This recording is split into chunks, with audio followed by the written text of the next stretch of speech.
हरे राम राम राम हरे हरे, हरे कृष्ण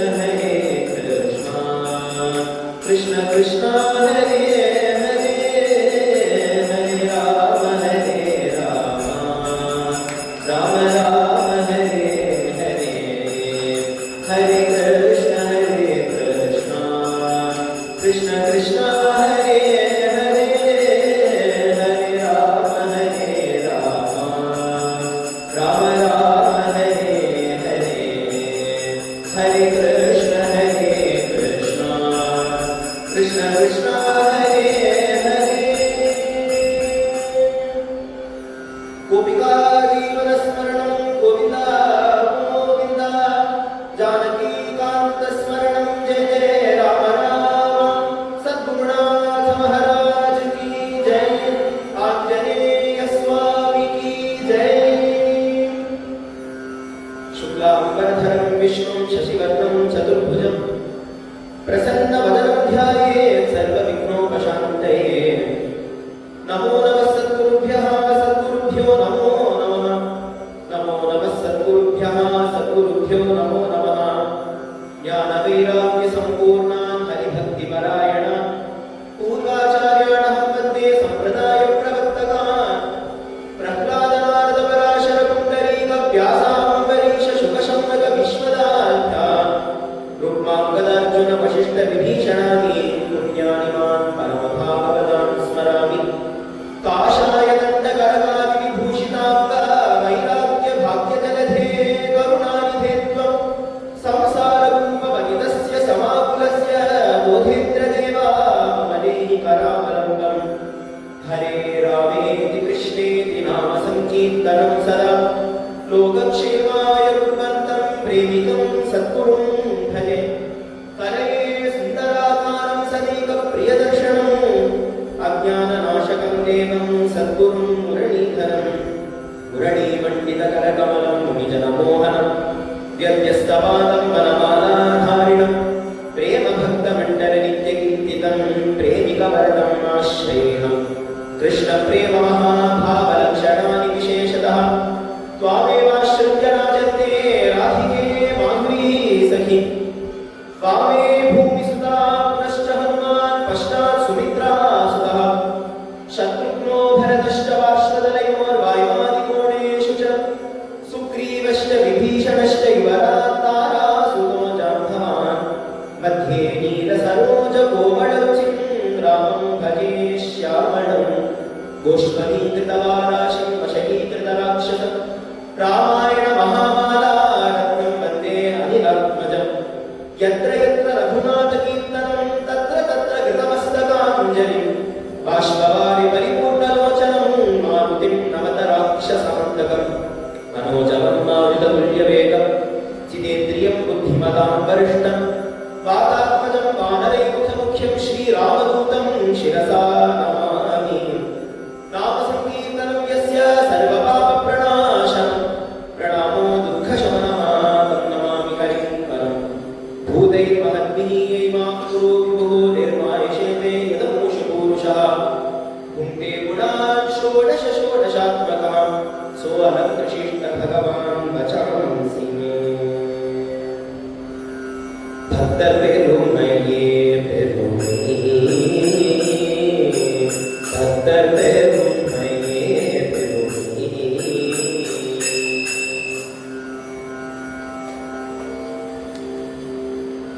शिवपतियान भगवान श्री रामचंद्र प्रभुवனுடைய பரம கிருபையினாலே, சத்குருநாதாச்சாரிய ஸ்ரீ முரளிதர சுவாமிஜியுடைய பரம அனுகிரகத்தினாலே ரொம்ப அழகா ஒரு நாளும் பல பக்தர்களுடைய சரித்திரத்தை ஸ்மரிச்சுட்டு வர போல பக்த விஜயம் அப்படிங்கிற தலைப்புல நம்ம ஸ்ரீ குருநாதனுடைய ஆக்கியில பகவானுடைய பக்தர்கள் சரித்திரத்தெல்லாம் ஸ்மரிச்சுட்டு வரதுக்கான ஒரு பரம பாக்கியம் நம்ம எல்லாருமே கிடைச்சிருக்கு.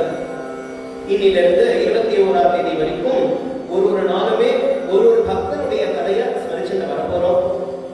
பக்தர்களும் எப்படி இருக்க போறா அப்படின்னா, கிருஷ்ண பக்தாள், ராம பக்தாள், பலவிதமான பக்தர்கள் பலவிதமா எப்படி பகவானை அனுபவிச்சிருக்கா அப்படின்னு அவரவர்களுடைய கிரந்தங்கள், அவாவாருடைய கீர்த்தனங்கள், அவாவாருடைய பகவானுடைய ஸ்லோகங்களை வச்சுட்டு பார்க்கறதுக்கான ஒரு பரம பாக்கியம் நம்ம எல்லாருக்குமே கிடைச்சிருக்கு.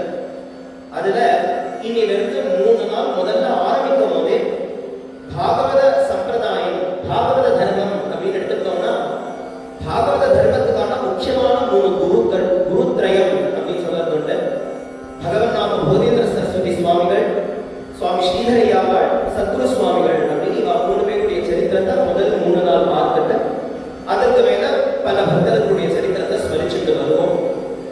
சத்சங்கத்தை ஆரம்பிக்கும் போதே ஊத்துக்காடு வெங்கடகவியினுடைய ஒரு கீர்த்தனத்தோட தான் ஆரம்பிச்சோம். பக்தர் பெருமையே பெருமையே பண்ணார்ந்த குழலுதும் கண்ணான கண்ணனே பாடாத சுகமொழி நாடாத கூடாத ஹரி பக்தர் பெருமையே பெருமையே. பக்த விஜயம் அப்படின்னாலே நம்ம அனுபவிக்கிறோம். அதனால முதல்ல பக்தர்களுடைய கதையை கேட்கறது எவ்வளவு பெரிய விஷயம் அப்படின்னு தெரிஞ்சுட்டு தான் இந்த பக்த விஜயத்துக்குள்ள நம்மளும் நுழையணும். ஸ்ரீமத் பாகவதம் அப்படின்னு எடுத்துட்டோம்னா 12 ஸ்கந்தங்கள்ல ரொம்ப அழகா ஒரு ஸ்கந்தத்தை ஒரு பக்தனுக்குனே ஒதுக்கி வைக்கிற நம்ம வியாசாச்சாரியார். எல்லாருக்குமே தெரிஞ்சிருக்கும். ஸ்ரீமத் பாகவதத்துடைய சப்தம ஸ்கந்தம் அப்படின்னு எடுத்து பார்த்தோம்னா 7வது ஸ்கந்தம் பிரஹ்லாதனுக்குனே ஒதுக்கி வச்ச ஒரு ஸ்கந்தம். அந்த 7வது ஸ்கந்தத்துல 15 அத்தியாயங்கள். அதுல பிரஹ்லாத சரித்திரம்னா முழுக்க நம்ம எடுத்து பார்த்தோம்னா பிரஹ்லாதன் எப்பேற்பட்ட ஒரு பக்தன், அவனுடைய பக்தி என்னதான் அவனுக்கு பலவிதமான தடைகள் கொடுத்தாலும், என்னதான் அவனை துன்புறுத்தினாலும், என்னதான் பலவிதமான கஷ்டங்களை கொடுத்தாலும் தான் பக்தி நிஷ்டையில எப்படி நின்னான் அப்படிங்கிற அற்புதமான ஒரு சரித்திரம் பிரகலாத கதை. அந்த பிரகலாதனுடைய சரித்திரத்தை ஆரம்பிக்கும் போதே சுகாச்சாரியார் ரொம்ப அழகான ஒரு ஸ்லோகம் சொல்ற. சாது பிருஷ்டம் மகாராஜ ஹரேஷ்டரிதம் அத்புதம் யத் பாகவதமாத்யம் பகவத் பக்தி வர்தனம். ஹே மகாராஜா, ரொம்ப அழகான ஒரு கேள்வியை கேட்ட அப்படின்னு ஆரம்பிச்சு எப்பேற்பட்ட ஒரு கதையை நான் சொல்ல போறேன் அப்படின்னா யத் பாகவத மகாத்யம் பகவத் பக்தி வர்தனம் அப்படின்னு சொல்றேன். இப்ப நான் உங்களுக்கு சொல்லக்கூடிய கதை பகவானுடைய மகிமையும் நேர முடியாததான் இருக்கும். ஏன்னா மேல வரப்போறது நரசிம்மருடைய கதை தானே. ஹரேஷ் சரிதம் அற்புதம், ரொம்ப அற்புதமான ஒரு கதை நான் சொல்ல போறேன். பகவானுடைய கதை தான். ஆனாலும் பகவானுடைய கதைன்னு சொல்றதோட இதுல வரக்கூடிய சரித்திரம் பிரகலாதனுடைய கதை நல்லா பிரகாசமா இருக்க போது ஒரு பக்தனுடைய கதையை நான் சொல்ல போறேன் இல்லையா. இந்த பக்தனுடைய கதையை கேட்கறதுனால பகவத் பக்தி வர்தனம் அப்படின்னு சொல்றேன். பகவானுடைய கதைகளை கேட்கறதுனால நமக்கு எப்பேற்பட்ட ஒரு பாவம் ஏற்படும் அப்படின்னா, பகவான் நம்ம கிருஷ்ணர் எடுத்துட்டோம்னா கோவர்தன கிரிதாரியா 7 நாள் பெரிய மலையை தூக்குற. காளிகண்டர்தனம் அப்படின்னு ஒரு இடத்துல எடுத்துட்டோம்னா பெரிய விஷ பாம்பு, அது மேல துணி கூட பயப்படாம அவர் நர்த்தனமே ஆடல. ஒரு கோபிகையினுடைய கிரகத்திலையும் ஒரே சமயத்துல பலவிதமான ரூபங்களை எடுத்துட்டு நவநீத சௌரிய லீல பண்ணல. குழந்தையா இருக்கிறதுலேருந்தே பூதனின் ஒரு ராட்சசி வரா, சகடாசுரன் ஒரு ராட்சசன் வரா, திருநாவரத்தன் ஒரு ராட்சசன் வரா. இப்பேற்பட்ட ராட்சசர்களையும் அசுரர்களையும் சின்ன குழந்தையா இருக்கும் போதே அவங்களெல்லாம் ரொம்ப சுலபமா வகம் பண்ணிடல. இவ்வளவு சரித்திரங்கள்லாம் கேட்க கேட்க நமக்கு என்ன ஏற்படுறது அப்படின்னா ஆச்சரியம். என்ன பண்ணலாம்? கையை கூப்பிக்கலாம். பகவான் பண்ணது ஒன்னொன்னும் நம்மளால ஃபாலோ பண்ண முடியுமா அப்படின்னு கேட்டா 7 நாள் மலை தூக்க முடியுமா நம்மளால? நம்மளால ஒரு சாதாரண ஒரு தண்ணி பாம்பு பார்த்தாலே பயந்து ஓடி போகும். அப்பேற்பட்ட நம்ம ஒரு பெரிய விஷப்பாம்பை பார்த்தா என்ன பண்ணுவோம்? அது மேல ஆடதான் முடியுமா நம்மளால? ஒரே சமயத்துல பலவிதமான ரூபங்களை எடுத்துட்டு பல இடங்கள்ல இருக்க முடியுமா? இதெல்லாம் நம்மளால பண்ணவே முடியாது. பகவானுடைய அப்பேற்பட்ட சரித்திரங்கள்லாம் கேட்டோம்னா ஆச்சரியப்படுவோம். பிரபு எப்பேற்பட்ட நீலையும் உன்னுடையது அப்படின்னு கையை கூப்பிப்போம்.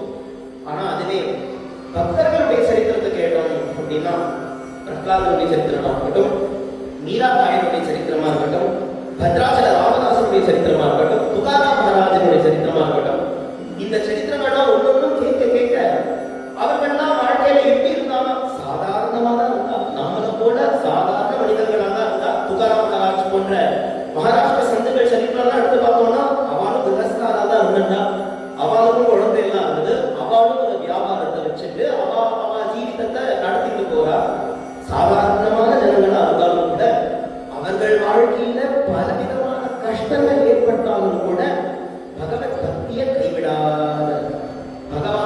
மேல அப்படி ஒரு நம்பிக்கை, பகவத் பக்தி அப்படி பிடிச்சிட்டு இருக்கா. அவ சரித்திரம்லாம் நம்ம பார்க்க போறோம். எப்படி பிரகலாதன் அவனுடைய வாழ்க்கையில கஷ்டப்பட்டான், பத்ராசன ராமதாசனுக்கு எப்பேற்பட்ட கஷ்டங்கள்லாம் ஏற்பட்டது, மீராபாய்க்கு ஏற்படாத கஷ்டமா, துகாராம் மகாராஜுக்கு ஏற்படாத கஷ்டமா. ஆனா இவ்வளவு கஷ்டம் இருந்தாலும் கூட அவர்கள் ஒரு க்ஷணம் கூட பகவானை மறக்காம பகவானையே தியானம் பண்ணிட்டு இருந்தா. அப்படி ஒரு பக்தியோட இருந்தான்னா இந்த கதையெல்லாம் கேட்க கேட்க நமக்கு என்ன ஆசை வரும்னா, கையை கூப்பிப்போம், இவா பக்தியில ஒரு 1% எனக்கு வராதா, இவாள மாதிரி ஒரு 0.5% எனக்கு பக்தி ஏற்படாதா, இவாள மாதிரி ஜாகர்த்தி ஸ்வப்னி பாண்டுரங்கான காத்தாலையும் ராத்திரியும் மத்தியானமும் சொப்னத்திலையும் நல்ல தூக்கத்திலையும் பகவான தியானம் பண்றதுலாம் கஷ்டம்தான். ஆனா அதுல ஒரு 1% எனக்கு ஏற்படாதா, அவர்களுடைய பக்தி லட்சணங்கள்ல எனக்கு ஒரு நாள் மீறி சிறுக்காதா, கண்கள் எந்த ஆனந்த பாஷம் ஏற்படாதான்னு பக்தி வரணும்னு ஆசை நமக்குள்ள வளரும். பகவானுடைய சரித்திரத்தை கேட்கறதோட பக்தர்களுடைய சரித்திரத்தை கேட்க கேட்கதான் ஆஹா இந்த பக்தி நமக்கு வராதா, இந்த பக்தி நமக்கு வராதான்னு ஒரு ஆசை உள்ள தூண்ட தூண்ட எப்ப நம்ம பகவான் கிட்ட போய் பிரபோ இந்த பக்தியை நீ எனக்கு கொடுக்க மாட்டியா, இந்த பக்தியை நீ எனக்கு கொடுக்க மாட்டியான்னு கெஞ்சணும். அப்ப பகவான் அந்த பக்தியை நமக்கு பரிசிச்சு அந்த பக்தியை வர்த்தனம் பண்ணணும். அதனாலதான் யதாகவத மஹாத்யம் பகவத் பக்தி வர்த்தனம். பிரகலாத சரித்திரத்தை அவ்வளவு அழகா ஆரம்பிக்கிறார். அதனாலதான் பக்தர்களுடைய கதையை கேட்கறது ரொம்ப முக்கியம். பக்தருடைய கதையை கேட்டாதான் நமக்கும் முதல்வர் ஆசைன்னு நீ ஏற்படுமே. இல்லைன்னா சாதாரணமா நம்ம தான் எப்படி வாழ்ந்துருப்போம், ஒரு சத்சங்கமே இல்லை அப்படின்னா பகவான் அடையணும், சத்சங்கம்னு ஒண்ணு இருக்கு, நாமான்னு ஒண்ணு இருக்கு, குருநாசன் ஒண்ணு இருக்கு, அவன் இடத்துல இருந்துட்டு துளி கூட கபடமே இல்லாம அவருக்கு கைங்கரியம் பண்ணணும், அவருக்கு சேவை பண்ணிட்டே இருக்கணும்ங்கிற விஷயங்கள்லாம் நமக்கு ஒரு சத்சங்கம் கிடைக்கல அப்படின்னா தெரியவே போறது இல்லை.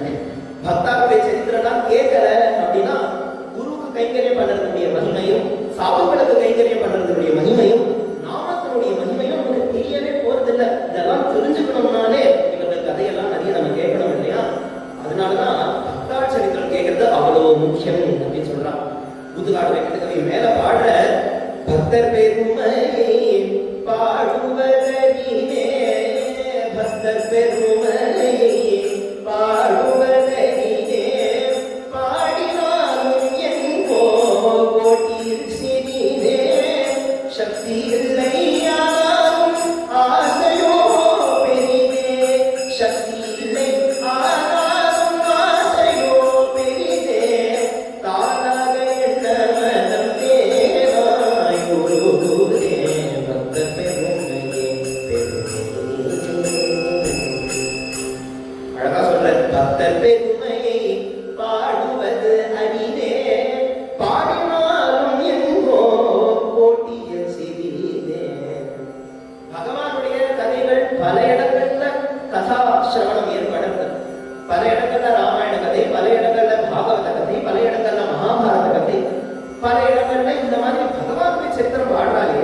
ஆனா பக்தர்கள் சரித்திரம் ரொம்ப ரேரா தான் நிறைய இடங்கள்ல பாடுறாங்க. அதனாலதான் சொல்ற பாடினாலும் எங்கோ கோட்டியில் சிறிதே, ஏதோ ஒரு இடத்துல ரெண்டு இடத்துலதான் பக்தாருடைய பெருமையை பாடுற மாதிரி நேரத்து. அப்ப நம்ம எல்லாம் என்ன ஸ்மரிச்சுக்கணும் அப்படின்னா, நமக்கு இங்கிருந்து ஆரம்பிச்சு 21ஆம் தேதி வரைக்கும் பக்தா சரித்திரம் கிடைக்கிறதுனா எவ்வளவு பெரிய பாக்கியம் அப்படின்னு புரிஞ்சுக்கணும். ஏன்னா கோட்டியில் சிறிதே யாரோ ஒருத்தர் 2 பேருக்கு கிடைக்கிற ஒரு பாக்கியம் நமக்கெல்லாம் சேர்ந்து ஆல்மோஸ்ட் 2 வீக்ஸ் பக்தா சரித்திரம் கேட்கறதுக்கான பாக்கியம் கிடைச்சிருக்குன்னா ஒரு கிருபை தானே, வேற என்னன்னு சொல்றது இல்லை. சக்தி இல்லையானாலும் ஆசையோ பெரிதே. பகவான பாடுறது எவ்வளவு பெரிய விஷயமோ அந்த அளவுக்கு பக்தால பாடுறது பெரிய விஷயம். ஆசை இருக்குதான், சக்தி இல்லையே, அதற்கான தகுதி எனக்கு இருக்கா, என்னால பாடிட்டுதான் முடியுமா அந்த பக்தா சரித்திரத்தைன்னு சொல்லி. ஆனா அவ சரித்திரத்தை கொஞ்சம் கொஞ்சமா நம்ம சொல்ல ஆரம்பிச்சோம், கேட்க ஆரம்பிச்சோம்னா தானாக என்ன மனம் தேனாய் ஒழுகுதே பக்தர் பெருமையே பெருமையே, தானாக என்ன மனம் தேனாய் ஒழுகுதே அப்படின்னு சொல்ற. ஒரு கஷ்டப்படவே வேண்டாம், எந்த விதமான ஒரு பிரயாசமும் வேண்டாம். கதை கேட்கவே நமக்கு நம்மள அறியாம நம்ம மனசு உருகி போய் சொல்ற அப்பேற்பட்ட பக்த விஜயம், அப்பேற்பட்ட பக்த சரித்திரம் அப்படின்னு ஒரு நாளும் ஸ்மரிச்சுட்டு வர போறோம். அதுல இன்னைக்கு ஜெகத்குரு ஸ்ரீ பகவத்நாம போதேந்திர சரஸ்வதி சுவாமிகள் அப்படிங்கிறவருடைய அற்புதமான சரித்திரத்தை நம்ம பார்க்க போறோம். பகவத்நாம போதேந்திரா சரித்திரத்தை பார்க்கணும் அப்படின்னா முதல்ல ஒரு விஷயம் நம்ம புரிஞ்சுக்கணும். ஒரு யுகத்துக்குமே ரிஷிகள்னா அந்தந்த யுகத்து ஜனங்களுடைய தகுதிக்கு ஏற்ற போல அந்தந்த யுகத்துக்கான தர்மம் அப்படின்னு சொல்லியிருக்காங்க. இது நம்ம எல்லாருக்குமே தெரிஞ்ச விஷயம். சதுர்யுகம் அப்படின்னா 4 யுகங்கள் இருக்கு. கிருதயுகம், திரேதாயுகம், துவாபர யுகம், கலியுகம் அப்படின்னு. ஒரு யுகத்திலையும் பகவான அடையறதுக்கான வழியும் ஒரு விதமா ரிஷிகள்லாம் நமக்காக எடுத்து கொடுத்துருக்காங்க. ரொம்ப அழகான ஒரு ஸ்லோகம். கிருதேய த்யாயதோ விஷ்ணு திரேதாயாம் யஜதோ மக்ரீஹி துவாபரே பரிச்சர்யாயாம் கலோ தத் ஹரிகீர்த்தனாத் த்யாயன் கிருதே யஜன் யஜ்ஞைஹி திரேதாயாம் துவாபரே அர்ச்சயன் யதா மோதி ததா மோதி கலோ சங்கீர்த்ய கேசவம். பிராச்சீன ஸ்லோகங்கள். பஜன சம்பிரதாயத்துல பாகவதான்னா ஒரு பஜனை ஆரம்பிக்கிறதுக்கு முன்னாடியோ ஒரு திவ்யநாமத்துக்கு முன்னாடியோ ரொம்ப அழகா இந்த ஸ்லோகம்லாம் சொல்லிட்டு தான் ஆரம்பிப்பா. இந்த ஸ்லோகமே என்ன காமிக்கிறதுனா அந்தந்த யுகத்துக்கு என்னென்ன தர்மம் சொல்லியிருக்கு அப்படிங்கிறதே சொல்றது. கிருதேய தியாயதோ விஷ்ணு, கிருதயுகம் அப்படி யுகம் எடுத்தோம்னா முதல் யுகம். அந்த யுகத்துல ஜனங்கள்லாம் பகவானை எப்படி அடைஞ்சானா தியானத்தினாலேயே ஜனங்கள்லாம் பகவானை அடைஞ்சா. ஏன்னா அந்த யுகத்துல எல்லா மனசுமே ரொம்ப சுத்தமா இருந்ததாம். துளி கூட கல்மஷமே இல்லாம, துளி கூட அழுக்கே இல்லாம ரொம்ப சுத்தமான மனசா இருக்கிறதுனால அவளுக்கு கண்ணை மூடிட்டு தியானம் பண்ணது அவ்வளோ சுலபம். அதனால அவர்கள்லாம் கஷ்டப்படவே இல்லை தியானம் அப்படிங்கிறதுல. கண்ணை மூடினா தியானம் பண்ணா தியானத்தினாலேயே கிருதயுக ஜனங்கள்லாம் பகவான் அடைஞ்சா. தியாயன் கிருதே. அடுத்ததா யஜன் யஜ்ஞைஹி திரேதாயா. அடுத்ததா திரேதாயுகம் வந்துதான். திரேதாயுகத்தினுடைய ஜனங்கள்லாம் எடுத்துட்டோம்னா கொஞ்சம் கொஞ்சமா தகுதி கம்மியாயிட்டே இருக்கும். இப்ப தியானம் அப்படிங்கிறதுக்கு ரொம்ப சாத்வீகமா இருக்கணும், மனசு ரொம்ப சுத்தமா இருக்கணும். ஆனா ஒரு யுகம் போக போக போக கொஞ்சம் கொஞ்சமா என்ன ஆகுது, அந்த தியானத்துக்கான தகுதி கொஞ்சம் கொஞ்சமா குறையுது. அவனால அவ்வளவா எப்படி கிருதயுகத்துல தியானம் பண்ணாலும் அந்த மாதிரி தியானம் எல்லாம் பண்ண முடியல, கஷ்டமா இருக்கு. அப்ப ரிஷிகள்லாம் பார்த்தா அந்த யுகத்துக்கான ஜனங்களுக்கு என்ன வழி கொடுக்கலாம்னா யஜன் யஜ்ஞி, பலவிதமான யஜ்ஞங்கள்னால பகவான் ஆராதனை பண்ணி யஜ்ஞநாராயணனாகவே யஜ்ஞ புருஷனாகவே பகவான் ஆராதனை பண்ணி திரேதாயுகத்து ஜனங்கள்லாம் அடைஞ்சான். அடுத்ததா வருது துவாபர யுகம்.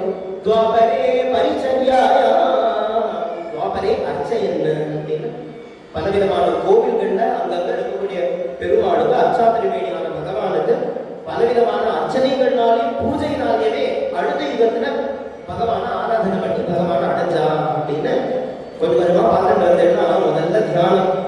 ஆனா கொஞ்சம் கொஞ்சமா தியானம் பண்ண முடியல, கஷ்டமா இருக்கு அப்படின்னு அடுத்த யுகத்துக்கு வரும்போதே சரிப்பா யாகங்கள்லாம் பண்ணுவோம் அப்படிங்கிறது. அதுல இருந்து அடுத்த யுகம் வரும்போதே யாகங்கள் பண்ணுறது கூட கொஞ்சம் கஷ்டமா இருக்கும் போதே சரி அர்ச்சனை பண்ணுவோம், பூஜை பண்ணுவோம்னு இன்னுமே இறங்கி வருது. அடுத்ததா கலியுகம் அப்படின்னு இப்ப நம்ம இருக்கக்கூடிய யுகத்துக்கு வரோம்.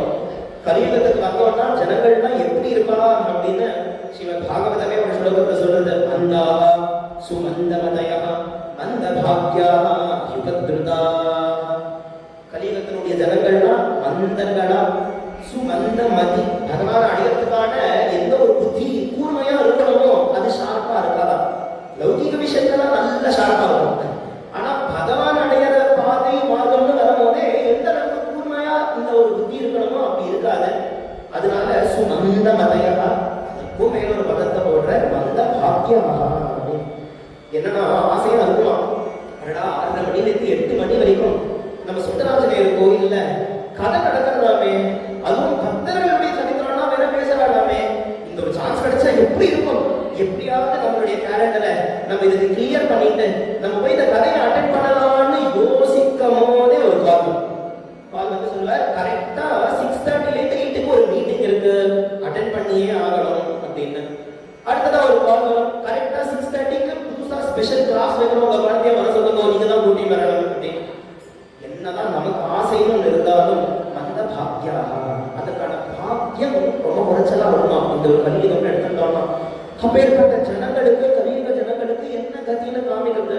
தியானம்னு சொல்ல இல்ல யாகங்கள்னு சொல்லறதா, இல்ல பூஜைன்னு சொல்லறதா, இன்னுமே சுலபமான ரொம்ப ஈஸியான ஒரு மார்க்கம், யாரா இருந்தாலுமே அப்ரோச்சபிளான ஒரு மார்க்கமா இருக்கணும் இல்லையா? அதனால ரிஷிகள் தான் பரம கிருபையினால அற்புதமான ஒரு வழியை காமிச்சிருக்கா. அகலவு தத் ஹரி கீர்த்தனாத், கலியுகத்துல ஹரி கீர்த்தனத்தினாலேயே பகவான் அடைஞ்சிடலாம் அப்படின்னு ரொம்ப இனிமையான ரொம்ப சுலபமான ஒரு பாதை அப்படின்னா இதுதான். இதற்கு என்ன பேர் அப்படின்னா பாகவத தர்மம் அப்படின்னு பேர். ஒரு யுகத்துக்கும் ஒரு ஒரு தர்மம் அப்படின்னு சொன்னோமே, கலியுகம் அப்படின்னு வந்திருக்கனாலே கலியுகத்துக்கான தர்மம் பாகவத தர்மம் அப்படின்னு பேர்.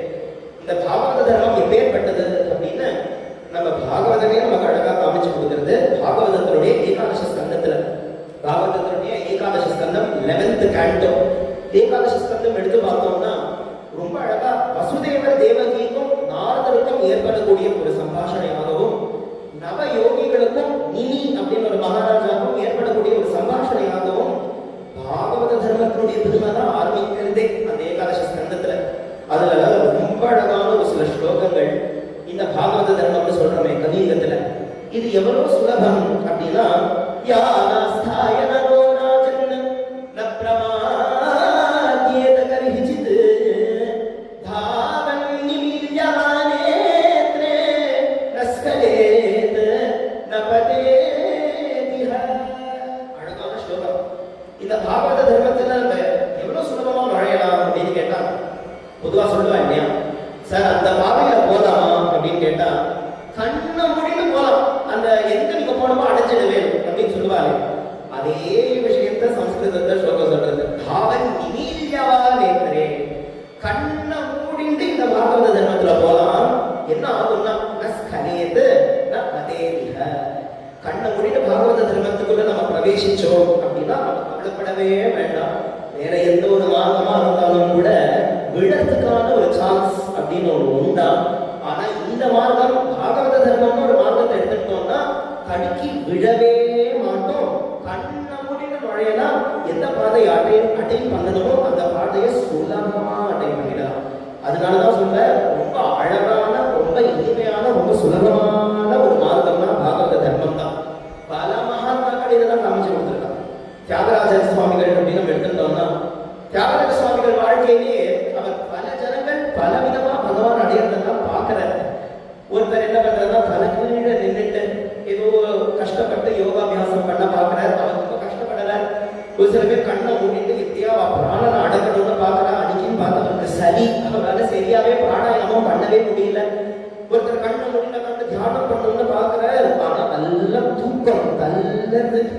அப்பப்ப கண்ணை மூடிக்கிறார், அப்படியே கொண்டாவே விட்டு அப்படியே அப்படியே சாயலர் அதை ஜாகிரதைப்படுத்துகிறார். இப்படி ஜனங்கள்லாம் பலவிதமான மார்க்கங்கள்ல பகவான் அடையணும் அப்படின்னு கஷ்டப்பட்டு இருக்கும் போதே நம்ம தியாகராஜ சுவாமிகள் பார்க்கிற, அடடா ஏன் இவரெல்லாம் இவ்வளவு கஷ்டப்படலாம், சுலபமான ஒரு மார்க்கம் பகவான் அடையறதுக்காக இருக்கு, ஒரு ராஜ பாட்ட பகவான் அடையறதுக்காக இருக்கு. அப்படி இருக்கும் போதே சந்துலையும் பொந்துலையும் யாராவது போவாரா அப்படின்னு சக்கனி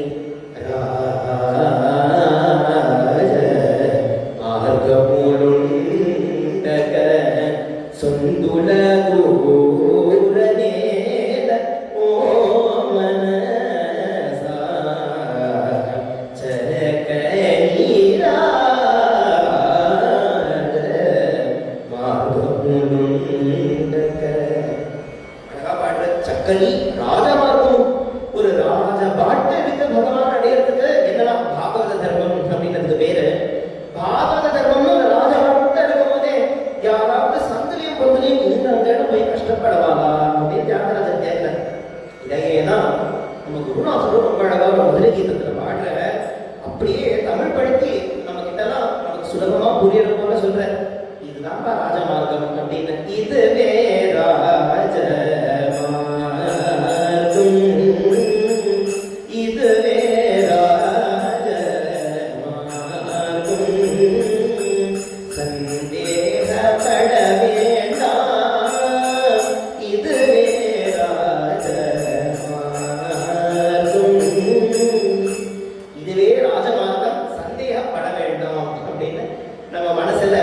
வேற ஏதாவது வழி இருக்கோ அப்படின்னு ஏதாவது சந்தேகம் வருதுன்னா முன்னாடி சொல்ற சந்தேகப்பட வேண்டாம்.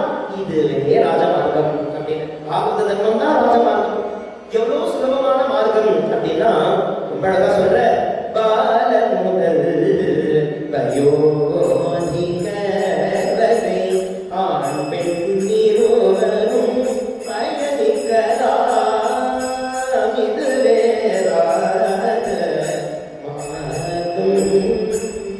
பாலர் முதல் வயோதிகர் வரை ஆண் பெண் இருவரும் பயணிக்கலாம். எவ்வளவு சுலபமான மார்க்கம். உன்னதர் எப்பொழுதுமே சொல்வார், கௌமார ஆச்சரே பிராஜ்யமா தர்மா பாகவதா அப்படின்னு பிரகலாத சரித்திரத்துல வரக்கூடிய ஒரு ஸ்லோகம். குழந்தையா இருக்கிறதுலேருந்தே அவனெல்லாம் சத்சங்கத்துல கொஞ்சம் கொஞ்சமா பழக்கப்படுத்தி வைக்கணும் அப்படின்னு பிரகலாதன் சொல்றார். இதை இப்படியும் நம்ம அர்த்தம் பண்ணிக்கலாம். ஸ்ரீ குருஜி ரொம்ப அழகா என்ன சொல்லுவாருன்னா, குழந்தைகளால ஃபாலோ பண்ண முடியாத ஒரு தர்மம்னா இதுதான். ஏன்னா ஒரு சின்ன 2 வயசு குழந்தையா இருந்தாலும் கூட அதை பார்த்து நீ தியானம் பண்ணணும்னு சொன்னா பண்ண தெரியுமோ, பிராணாயாமம் பண்ணு சொன்னா பண்ண தெரியுமோ, யோகாபியாசம் பண்ணு சொன்னா பண்ண தெரியுமோ, பண்ண தெரியாது. ஆனா அந்த அம்மா தினமும் அந்த குழந்தை கையை பிடிச்சிட்டு இங்க பாரு கிருஷ்ணா ராமா கோவிந்தா, ராமா கிருஷ்ணா கோவிந்தா அப்படின்னு சொன்னா 2 வயசு குழந்தை கூட அது பழக்கத்துல அந்த நாமாவை கேட்டா கை தட்ட ஆரம்பிக்கிறது. சில பேர்லாம் சொல்லுவா, ஸ்ரீ குருஜியினுடைய நாமா கேட்டாதான் என் குழந்தைக்கு தூக்கமே வருது அப்படின்னு. அந்த மாதிரி சின்ன குழந்தைகளால கூட ஒரு தர்மத்தை ஃபாலோ பண்ண முடியும் அப்படின்னா அந்த பாகவத தர்மம் தான். பாலர் முதல் வயோதிகர் வரை ஆண் பெண் இருவரும் பயணிக்கலாம். யாரா இருந்தாலும் எந்த விதமான வியக்தி பேதமும் கிடையாது, எந்த விதமான ஒரு ஜெண்டர்னாலேயே பேதம் கிடையாது. யாரா இருந்தாலும் பகவானை இந்த பாகவத தர்மத்துல சுலபமா ஆராதனை பண்ணலாம்னு சொல்றாங்க. பேர்பட்ட மார்க்கம் ஏற்கனவே யாராவது ஒருத்தர் போனாதானே நமக்கு தெரியும் ரொம்ப அழகான மார்க்கம்னு. அதுக்கும் குருநாதர் சொல்ற, யார் யாரெல்லாம் போயிருக்காங்கன்னா பிரகலாத சாண்டில்ய மகரிஷி போதேந்திர பிரேமிகேந்திர சச்சரித்த மார்க்கம் இதுவே ராஜ மார்க்கம். அழகா சொல்ற, யார் யாரெல்லாம் போயிருக்காங்கன்னா பிரகலாத, நாரத, சாண்டில்ய, போதேந்திர பிரேமிகேந்திர சஞ்சரித்த மார்க்கம். இன்னைக்கு நம்ம பார்க்க போறோமே கதை. ஜெகத்குரு பகவன் நாம போதேந்திர சரஸ்வதி சுவாமிகள் அவரே இந்த பாட்டியை காமிச்சு கொடுத்தவர். அப்பேற்பட்டவர் ஸ்ரீ அண்ணா போதேந்திர பிரேமிகேந்திர சஞ்சரித்த மார்க்கம் அப்படின்னு ஒரு குருநாதர் பாட்டுல அப்பேற்பட்ட பெரியவாளா ஏற்கனவே இந்த மார்க்கத்துல போய் நமக்காக காமிச்சிருக்கா, பகவான சுலபமா அடையலாம் அப்படின்னு. சரி, இந்த மார்க்கம் ரொம்ப சுலபமா இருக்கும் அப்படின்னு சொல்றதே இனிமையாதான் இருக்குமா, என்ன பண்ணணும், என்ன சாதனை அப்படின்னு கேட்டா அதற்கு சொல்ற, பாகவத கதை சொல்லி கேட்டு ஆனந்தித்து ராகதாளத்துடன் ஆடி பாடி இதுவே ராஜ மார்க்கம். எவ்வளவு அழகான மார்க்கம்னா பாகவத கதை சொல்லி கேட்டு ஆனந்தித்து. அவ்வளவுதான், ரொம்ப கஷ்டமான மார்க்கமே கிடையாது. பகவானுடைய குணங்களை காது நிறைய கேட்கறதும் பகவானுடைய நாமத்தை பாடுறதும் எவ்வளவு இனிமையான ஒரு பாதை, எவ்வளவு சுலபமான பாதை. அதுவும் எப்படின்னா ராகதாளத்துடன் ஆடி பாடி எல்லா பாகவதாரோடையும் சேர்த்து பலவிதமான நாமாவளிகள்லாம் போட்டு ஜாலியா ஜம்முன்னு உற்சாகத்தோட பாடிட்டும் ஆடிட்டும் இந்த ஒரு மார்க்கத்துலதான் நமக்கு டைம் போறதே தெரியாது. வேற ஏதாவது ஒரு மார்க்கமா இருந்ததுன்னா தியானமா இருக்கட்டும், யோகமா இருக்கட்டும், நம்ம ஒரு கிளாக்கை வச்சுட்டு நம்ம கண்ணை மூடிட்டு ஒரு 30 மினிட்ஸ் நம்ம தியானம் பண்ணலாம்னா 5 நிமிஷத்துக்கு ஒரு தடவை பார்த்துட்டு இருக்கோம். ஆயிட்டா டைம் ஆயிட்டா, இந்த 10 நிமிஷம் தான் ஆயிருக்கா, ஏதோ 1 மணி நேரம் ஆகாத மாதிரி இருந்தது அப்படின்னு மற்ற மார்க்கங்கள்.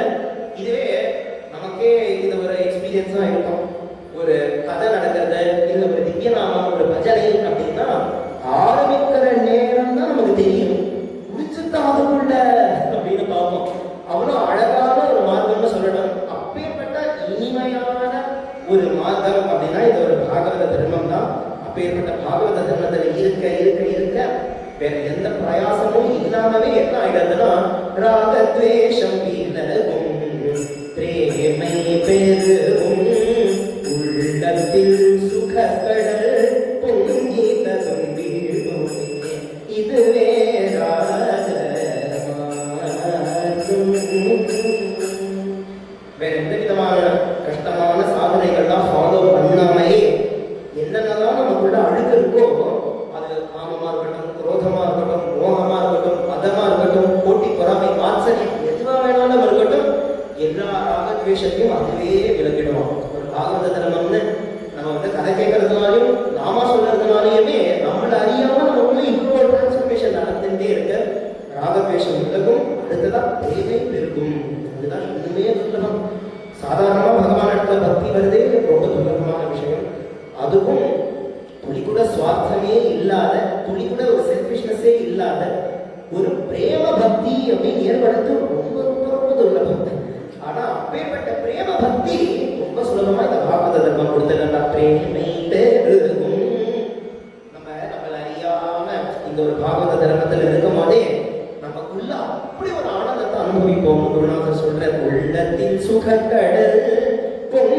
விட்டதும் விடுமே இதுவே ராஜமார்க்கம். அற்புதமான ஒரு ராஜ மார்க்கம். அப்பேற்பட்ட ராஜ மார்க்கத்துல போகாம வேற ஏதாவது ஒரு மார்க்கத்துல யாராவது போவாளா? அதனாலதான் பாகவதம் சொல்றது யானாஸ்தாய மனோ ராஜன் பிரமாத்தியேத கலிஹிச்சித் பிரமாத்தியேத. இந்த ஒரு மார்க்கத்துல போனாதான் ஒருத்தனுக்கு எந்த விதமான கேள்வி, சந்தேகம், டவுட், மோகமே ஏற்படாதான். தாவன் நினியானேத்ரே நஸ்கரேத் நபதே திஹ. அப்பேற்பட்ட மார்க்கம் கண்ண முடிந்து நம்ம போலாம். துளி கூட தடுக்கி விழவே மாட்டோம். நல்ல ஜிலு ஜிலு ஜிலு ஜிலு ஜிலுன்னு ஒரு ஒரு ஒரு யாத்திரை அப்படின்னா இந்த பாகவத தர்மம் தான் பகவான அடையறதுக்கு. அது மட்டும் இல்ல, பாகவத தர்மத்துக்கு இன்னொரு ஸ்பெஷாலிட்டி என்ன அப்படின்னா ஏவை பகவதா புரோக்தா உபாயாஹ்யாத்மலப்தயே அஞ்சஹா பும்சாம் அவிதுஷாம் வித்தி பாகவதானினா. இந்த பாகவத தர்மம் அப்படிங்கிற ஒரு மார்க்கம் யார் உபதேசம் பண்ணியிருக்கா அப்படின்னு கேட்டா சாட்சாத் பகவானே உபதேசம் பண்ணியிருக்கார். இது எப்படின்னா ரொம்ப அழகா ஸ்ரீ அண்ணா ஒரு சின்ன எக்ஸாம்பிளோட சொல்லுவார். ஒரு யூனிவர்சிட்டி நடக்கிறது. யூனிவர்சிட்டியில பல ப்ரொஃபசர்ஸ் இருக்கா. அவ எல்லாருக்கும் மேல ஒருத்தர் டீன் அப்படின்னு உட்காந்துட்டு இருக்காரு. இப்ப இந்த டீனுக்கு எல்லா சப்ஜெக்ட்ஸுமே நல்லா தெரியும். கெமிஸ்ட்ரிலாம் தெரியும், பிசிக்ஸ்லாம் தெரியும், மேத்ஸ்லாம் தெரியும், எல்லாமே தெரிஞ்சு வச்சுட்டு இருக்காரு. ஆனா பிசிக்ஸை கற்றுக் கொடுக்கணும் ஒருத்தருக்குன்னா அவராக கற்றுக் கொடுக்க மாட்டார், வேற யாராவது வச்சு கற்றுக் கொடுக்க சொல்லுவாங்க. கெமிஸ்ட்ரி அப்படின்னு வந்ததுன்னா அவராக கற்றுக் கொடுக்க மாட்டேன், வேற யாராவது வச்சுட்டு கற்றுக் கொடுக்கணும்னு சொல்லுவாங்க. ஆனா அதுவே அவருக்கு ரொம்ப மேத்ஸ் ரொம்ப பிடிக்கும் அப்படின்னா மேத்ஸ் சப்ஜெக்டை வேற யாருக்கும் கொடுக்க மாட்டார், அவரே எடுப்பார். ஏன்னா அதுல அவருக்கு அவ்வளவு ருச்சி. அந்த மாதிரி பகவான் அடையறதுக்கு பலவிதமான பாதைகள், தர்ஷனங்கள்லாம் இருக்கு இல்லையா? வேதாந்தம் அப்படின்னு பகவான் அடையறதுக்கான ஒரு பாதைன்னு இருக்கிறதுல பகவான் பார்த்தா யாஜ்ஞவல்க்யரே இங்க வாங்கோ அப்படின்னு கூப்பிட்டு அவரை வச்சு நீங்க எல்லாருக்குமே வேதாந்த உபதேசம் பண்ணுங்க அப்படின்னு சொல்றேன். அடுத்ததான் யோகம்னு ஒரு மார்க்கம் இருக்கு. யோகத்தை யார் கற்றுக் கொடுக்கறது? பதஞ்சலி இங்க வாங்கோ அப்படின்னு கூப்பிடுவார். பதஞ்சலியை பார்த்தா நீங்க யோகத்தை எல்லாருக்கும் கற்றுக் கொடுங்க அப்படின்னு சொல்றாரு. இப்படி ஒரு ஒரு மார்க்கத்தையுமே அவரவர்கள் யாராவது ஒரு மகரிஷி கூட்டி வந்து சொல்லிக் கொடுக்க சொல்லிட்டு பாகவத தர்மம்னு வரும்போதே பகவான் வேற யாருக்கும் கொடுக்காம அவரே உபதேசம் பண்ணார். ஏன்னா இவருக்கு ரொம்ப பிடிச்ச சப்ஜெக்ட் அப்படின்னா பாகவத தர்மம். பகவானுக்கு பிடிச்ச மார்க்கம் அடையறதுக்கு அப்படின்னா பாகவத தர்மம். அதனாலதான் இந்த இடத்துல ரொம்ப அழகா பாகவதம் சொல்லுது ஏவை பகவதா புரோக்தா. பகவானாலேயே சொல்லப்பட்ட ஒரு மார்க்கம் இந்த பாகவத தர்மம் அப்படிங்கிற மார்க்கம். யார் யாருக்கெல்லாம் அப்படின்னா அஞ்சா பும்சாம் அவிதுஷாம் வித்தி பாகவதானினா. அழகா சொல்ற இந்த ஒரு மார்க்கத்துல நம்ம பிரவேசிக்க ஆரம்பிச்சோம் அப்படின்னா சீக்கிரமாவே பலன் கொடுத்துரும். மற்ற மார்க்கங்கள்லாம் எடுத்து பார்த்தோம்னா பகவானே சொல்ற அநேக ஜென்ம சம்சித்தி பகுநாம் ஜென்மதா வந்தே. நிறைய ஜென்மம் எடுக்கும் அர்ஜுனா, நிறைய ஜென்மங்கள் எடுத்துட்டு வந்ததுக்கு அப்புறம் தான் என்ன அடைய முடியும்னு மற்ற மார்க்கங்கள். ஆனா பாகவத தர்மம் அப்படின்னு வந்துட்டோம்னா தக்ஷணம், அந்த க்ஷணமே பகவானை நம்ம அடைஞ்சிடும். இதுக்கு எவ்வளவு பிரமாண ஸ்லோகங்களோட ஸ்ரீமத் பாகவதமே எடுத்துட்டோம்னா ஸ்ரீமத் பாகவதம் சொல்றது பாகவத கதையை எப்ப நம்ம கேட்க ஆரம்பிக்கிறோமோ அந்த க்ஷணமே பகவான் நம்ம காதுக்குள்ள வந்து ஹிருதயத்துல அமர்ந்து நம்மளை பாவனமாக்க ஆரம்பிச்சதுன்னா பகவானை அடைஞ்சிடுறோம் அப்படின்னு பாகவதமே தியான ஸ்லோகங்கள்ல ரொம்ப அழகா சொல்றது. அப்படி அஞ்சகா அப்படின்னா சீக்கிரமாக ஒரு பலனை கொடுக்கக்கூடியது. அவிதுஷா அடுத்ததா சொல்ற ரொம்ப முட்டாளா ஒருத்தன் இருந்தாலும் அவனுக்கு இந்த தர்மம் ரொம்ப சுலபம். பெரிய பண்டிதானா இருக்கணும், பலவிதமான சாஸ்திரங்கள்லாம் தெரிஞ்சு வச்சுட்டு இருக்கணும், பலவிதமான பாஷைகள்லாம் தெரிஞ்சு வச்சுட்டு இருக்கணும், நிறைய கிரந்தங்கள் படிச்சு வச்சிருக்கணும்னு ஒரு அவசியமும் இல்லை. ரொம்ப ஒருத்தன் முட்டாளா இருக்கான், நிரக்ஷர குஷியா இருக்கான், அவனுக்கு எதுவுமே புரிய மாட்டேங்கிறது, எதுவுமே படிக்க தெரியலன்னு இருந்தாலும் கூட அவனுக்கு கூட சுலபமான ஒரு மார்க்கம் அப்படின்னா இந்த பாகவத தர்மம் தான். அப்ப என்ன காமிக்கிறதுனா ஏதோ ஒருத்தர் 2 பேர் 3 பேரை கலைகிறதுக்குன்னு வந்த மார்க்கம் கிடையாது. கோடி கணக்குல எல்லா ஜனங்களையுமே வேதம் பார்க்காம கலியத்த வந்த ஒரு மார்க்கம் அப்படின்னா அதுக்குதான் பாகவத தர்மம் அப்படின்னு பேரு. கலியுகம்னு எடுத்துட்டோம்னா நம்ம எல்லாருக்குமே இதுதான் தர்மம். சுலபமான வழி, இனிமையான வழி பகவான் அடையறதுக்கு இந்த பாகவத தர்மம் தான். பாகவத தர்மம்னாலே என்னன்னா பக்தி. பக்தியால பகவான் அடையிறது, பக்தியால பகவான ஆராதனை பண்றதுக்கு தான் பாகவத தர்மம்னு பேரு.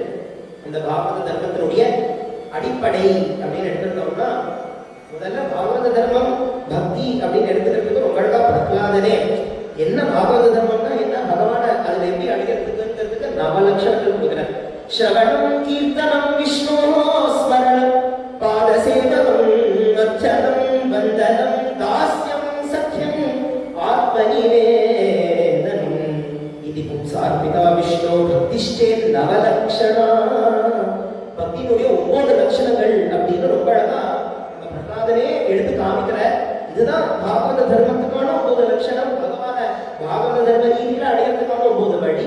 அதுலயும் அடிப்படை முக்கியமானது எதுனா முதல் 2 தான், ஸ்ரவணம் கீர்த்தனம் அப்படின்னு. பகவானுடைய கதைகளை நிறைய கேட்கறதும் பகவானுடைய நாமங்களை நிறைய பாடுறதும், இது 2 தான் ரொம்ப முக்கியம். இது 2மே also cos hand in hand. ஏன் அப்படின்னா நாமாவை சொல்லணும்னு நம்ம எல்லாருக்குமே தெரியும். நாம தான் கதி, வேற கதியே கிடையாது. எல்லா மகாத்மாக்களுமே காமிச்சு கொடுத்துட்டா நல்ல ஸ்திரமா நமக்கெல்லாம் தெரியும். ஏன்னா அப்படி ஒரு குருநாதர் நமக்கு அமைஞ்சிருக்க, அவரும் பதே பதே நமக்கு உபதேசம் பண்ணக்கூடியது இதுதான். அவரை நம்ம சந்தோஷப்படுத்தணும்னா நாம சொல்லணும், எல்லாமே நமக்கு தெரியும். சொல்றோமா அப்படிங்கிறதுல கேள்வி. ஆனா ஸ்ரத்தையா பார்த்துட்டு நாம சொல்றோமா அப்படின்னு கேட்டானா ஸ்ரத்தை கொஞ்சம் கம்மியா தான் இருக்கு.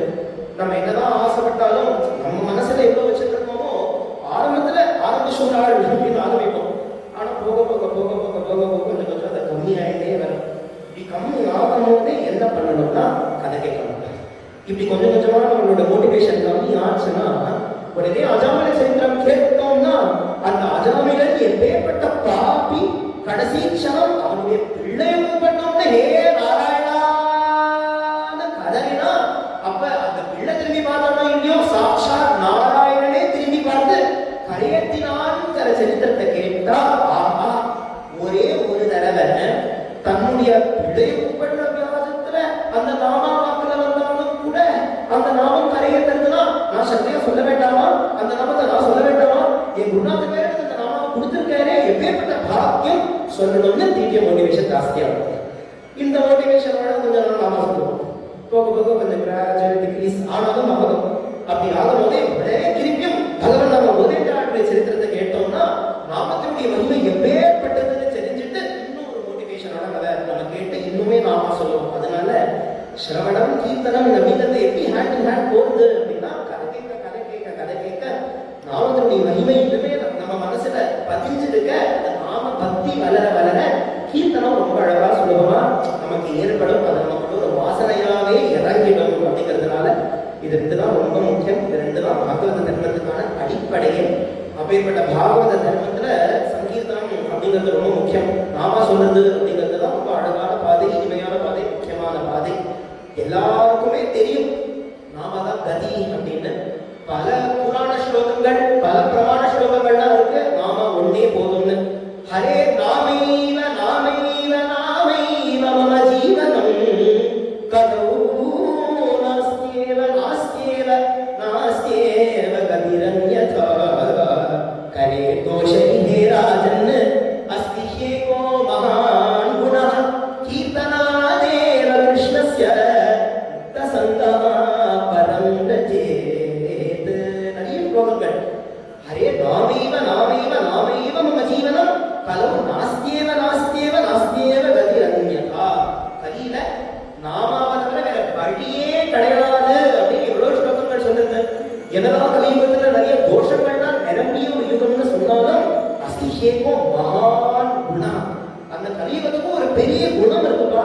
என்ன குணம்னா வேற எந்த யுகத்திலையும் கிடைக்காத ஈஸியான ஒரு மார்க்கம் கிடைச்சிருக்கு. கீர்த்தனா தேவ கிருஷ்ணஸ்ய முக்தசங்கா பரம் ரஜேத். அதனாலதான் பாகவதமே சொல்றது, இந்த கிருதயுகம் திரேதாயுகம் துவாபரயுகத்துல நிறைய பேர் பிறந்தாங்க. அவனா என்ன ஆசைப்பட்டானா, கரெக்டா கலியுகத்துல ஒரு ஜென்மம் கிடைக்கணும் நமக்கு அப்படின்னு யோசிச்சாரா. கிருதாதிஷு பிரஜாராஜன்னு கலவு இச்சந்தி சங்கம். கிருதயுகத்துல இருந்தவானா கலியில ஒரு ஜென்மம் கிடைக்காதான்னு ஆசைப்படலாம். ஏன்னா எவ்வளவு ஈஸியான ஒரு பாதை, எவ்வளவு இனிமையான ஒரு பாதை இந்த நாமா அப்படிங்கிறது. நம்ம ஒரு நாளும் இவ மேல பக்தாச்சரியத்தினால பார்க்கும்போதே அவன் நாமத்தை எப்படி அனுபவிச்சிருக்கானே பார்க்க போறோம். நாமத்தை மேல எவ்வளவு கீர்த்தனங்கள் அனுபவிச்சு பாடியிருக்கான்னு பார்க்க போறோம். அவெல்லாம் சொல்றா இனிக்கிறது அப்படின்னு. இந்த நாமா அப்படின்னு ஆரம்பிச்சா என்ன ஒரு ருச்சி ஏற்படுறதுன்னு அவெல்லாம் பாடுறா. அவ்வளவு அழகான இனிமையான மார்க்கம்னு எல்லாருக்குமே தெரியும். ஆழ்வார்கள் பாடியிருக்கா, நாய்மார்கள் பாடியிருக்கா நாமத்தினுடைய பெருமையை. பாடிக்கா. என்னதான் இவ்வளவு பாடினாலும் ஒரு சித்தாந்தம் அப்படின்னு பண்ணணும், அது ரொம்ப முக்கியம். ஏன்னா இந்த மாதிரி ஸ்லோகங்கள்லாம் சொல்றதுனாலையும் கதைகள்லாம் கேட்கறதுனாலையும் ஜனங்கள்லாம் அதெல்லாம் ஏத்துக்கிறாங்க. ஆனா பொதுவா பண்டிதாள் அப்படின்னு எடுத்துட்டோம்னா அவனா இதுக்கு வேதத்துல எங்க பிரமாணம் இருக்கு, நாம சொன்னா மோட்சம் கிடைக்கும் சொல்றேன், வேதத்துல எங்க சொல்லியிருக்க, ஸ்மிருதியில எங்க சொல்லியிருக்க, இதிகாச புராணங்கள் எங்க சொல்லியிருக்கன்னு அவர்கள்லாம் பிரமாணம் எல்லாம் கேட்பா. அதனால வேத பிரமாணம், ஸ்மிருதி புராணம் பிரமாணம், புராணத்துல இருந்த பிரமாணம், இதிகாசத்துல இருந்த பிரமாணம்னு பல இடங்கள்ல இருந்து பிரமாணங்கள்லாம் வச்சுட்டு நாமத்துக்கு ஒரு சித்தாந்தம் ஏற்படுத்தணும். அப்பதான் எல்லா ஜனங்களுக்கும் நாமத்தினுடைய பெருமை நல்லா புரிய வரும். பண்டிதா இருந்தாலும் கூட அப்பதான் அவர்களுக்கெல்லாம் நாமத்தினுடைய பெருமை தெரிய வரும், அலட்சியமா இருக்க மாட்டா. அதனால நாம சித்தாந்தம் ரொம்ப முக்கியம். பலவிதமான சித்தாந்தங்கள் இருக்கு, விசிஷ்டாத்வைத சித்தாந்தம், அத்வைத சித்தாந்தம், வேத சித்தாந்தம் அப்படின்னு. ஆனா ரொம்ப முக்கியமானது நாம சித்தாந்தம் அப்படின்னு சொல்றதுன்னா, இந்த நாம சித்தாந்தத்தை நம்மளாம் இப்ப தைரியமா நாம ஒண்ணு சொன்னா போதும் நிச்சயமா மோட்சம் கிடைக்கும்னு தைரியமா நம்ம சொல்றோம்னா அதுக்கு ஒரு சித்தாந்தம் பண்ணி வச்சதுனாலதான் நம்ம தைரியமா நம்மளால சொல்ல முடியாது. பாகவத தர்மத்தினுடைய அடிப்படையே இந்த நாம தானே. அப்ப இந்த நாமத்துக்கு சித்தாந்தம் பண்ணது எவ்வளவு முக்கியம். அதனாலதான் பாகவத தர்மத்தினுடைய முக்கியமான 3 குருக்கள்ல முதல்ல ஸ்மரிக்கிறது ஜெகத்குரு பகவன் நாம போதேந்திர சரஸ்வதி சுவாமிகள் அப்படிங்கிறவர். அவர் தான் இந்த நாம சித்தாந்தத்தை பண்ணியிருக்க. சிஷ்யன்னா ரொம்ப அழகா பக்த ரத்னாவளி அப்படிங்கிற கிரந்தத்துல நம்ம பகவன் நாம போதேந்திராவுடைய இந்த ஒரு பெருமையை ஒரு ஸ்லோகத்திலே ஸ்மரிக்கிற. பகவன் நாம சித்தாந்த நிதாரண துரந்தரம் அபார கருணா சிந்தும் போதேந்திரம் குருமாஸ்ரயே. அபார கருணா சிந்துவா இருக்கக்கூடிய நமக்காக இறங்கி வந்து நாமத்தினுடைய பெருமையை ஸ்தாபிக்கணும்னே ஒரு ஆதாரம் எடுத்து வந்ததுன்னா நம்ம ஜெகத்குரு பகவன்னாம போதேந்திர சரஸ்வதி சுவாமிகள் தான். அதனாலதான் பகவன்னாம சித்தாந்த நிர்தாரண குணதரம் அப்படின்னு சொல்றாரு. பகவன்னாம சித்தாந்தத்தை அப்படிதான் ஸ்தாபிச்சு பல இடங்கள்ல போய் திக்விஜயம் பண்ணி எல்லாருக்குமே இந்த நாமத்தினுடைய பெருமையை காமிச்சு நம்ம எல்லாருக்கும் ஒரு தைரியத்தோட நாம சொல்றதுக்கான ஒரு பாக்கியத்தை நமக்கு பகவன்னாம போதேந்திர சரஸ்வதி சுவாமிகள் தான் பண்ண. அப்பேற்பட்ட போதேந்திரனுடைய சரித்திரத்தை தான் நம்ம ஸ்மரிக்க போறோம். பகவன் நாம சித்தாந்தம் செய்த போதேந்திர குருவுக்கு நமோ நமோ. பகவன் நாம சித்தாந்தம் செய்த போதேந்திர குருவுக்கு நமோ நமோ. முக்தி தரும் காட்சியில் அவதரித்த தரும் காட்சியில் அவதரித்த மோகனமூர்த்திக்கு நமோ நமோ. பகவன் நாம சித்தாந்தம் செய்த போதேந்திர குருவுக்கு நமோ. குருநாதருடைய முதல் கீதம். இந்த முதல் கீதத்தை வச்சுட்டே முழு போதேந்திர சரித்திரத்தை ஸ்மரிச்சிடலாம். அவ்வளவு அழகான ஒரு மதுரை கீதம் இது. ஆரம்பிக்கும் போதே முக்தி தரும் காட்சியில் அவதரித்த மோகனமூர்த்திக நமோ நமோ. பகவன்னாம போதேந்திர சரஸ்வதி சுவாமிகளுடைய அவதாரம் ஏற்படுத்து அற்புதமான ஒரு க்ஷேத்திரத்துல மோட்சபுரிகள்ல ஒரு மோட்சபுரி காஞ்சிபுரம் அப்படின்னு பேரு. அப்பேற்பட்ட காஞ்சிபுரத்துலதான் இவருடைய அவதாரம் ஏற்பட போறது. காஞ்சிபுரத்துல ஒரு தம்பதிகள், அவருக்கு மோகன பாண்டவர்கள் சூனாதேவி அப்படின்னு பேர். இவர்கள் 2 பேருமே ரொம்ப ஸ்ரத்தையா அந்த காஞ்சிபுரத்துல அந்த நேரத்துல காமகோடி பீட்டத்தை அலங்கரிச்சவர் ஆத்மபோதேந்திராள் அப்படின்னு அவருக்கு பேர். விஸ்வாதிகேந்திர யதி அப்படின்னு அவருக்கு பேர். அவருக்கு இவர்கள் கைங்கரியம் பண்ணிட்டு வரா. அந்த காமகோடி பீட்டத்துல ஆச்சாரியரா இருக்கக்கூடியவர் விஸ்வாதிகேந்திர யதி. ஸ்ரீ அண்ணாவே ரொம்ப அழகா பகவன்னாம போதேந்திராளுடைய குரு இவர் தானே, அவரே ரொம்ப அழகா ஒரு ஸ்லோகத்தை வர்ணிக்கிற. வித்யா விரக்தி ஹரிபக்தி விவேகபூர்ண விஸ்வாதிகேந்திர யதி லாலித பாலகஸ்தும் சம்சாரகஸ்யுனதாடன மோச்சிதஸ்ய போதேந்திர தேவா பவதேஹி கராவலம்பம். அழகான ஸ்லோகம் இது. ஒன்னொன்னும் முடியும் போது இப்படிதான் முடியும் அந்த ஸ்லோகம். போதேந்திர தேவா பவதேஹி கராவலம்பம். ஜெகத்குரு நீங்க தான் எப்படியாவது உங்க கையை கொடுத்து இந்த சம்சாரத்திலேருந்து என்னை காப்பாற்றணும்னு ஒரு ஸ்லோகம் முடியும். அதுல அழகு என்னன்னா, ஒரு ஸ்லோகத்திலையுமே இந்த சம்சாரம் எவ்வளவு கோரமா இருக்குன்னு ஒரு விதமா சொல்றேன். அதுல இந்த ஸ்லோகத்துல சம்சார தஸ்யு ஜனதாளன மூர்ச்சிதஸ்ய, சம்சாரம்னு ஒரு கத்தி ஒன்று அடிக்கிறது என்ன, அதுல இருந்து நீ தானே காப்பாற்றணும் அப்படின்னு முத்தேந்திரன் கேட்கிற போல அழகான ஒரு ஸ்லோகம்.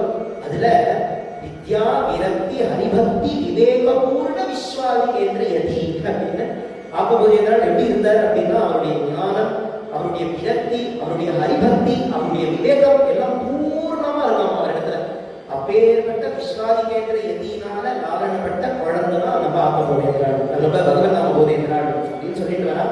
அப்பேற்பட்ட ஆப்பபோதேந்திரன் இடத்துல நம்ம மோகன பாண்டுரங்களும் சுகுணா தேவியும் ஸ்ரத்தையா கைங்கரியம் பண்ணிட்டு வரா.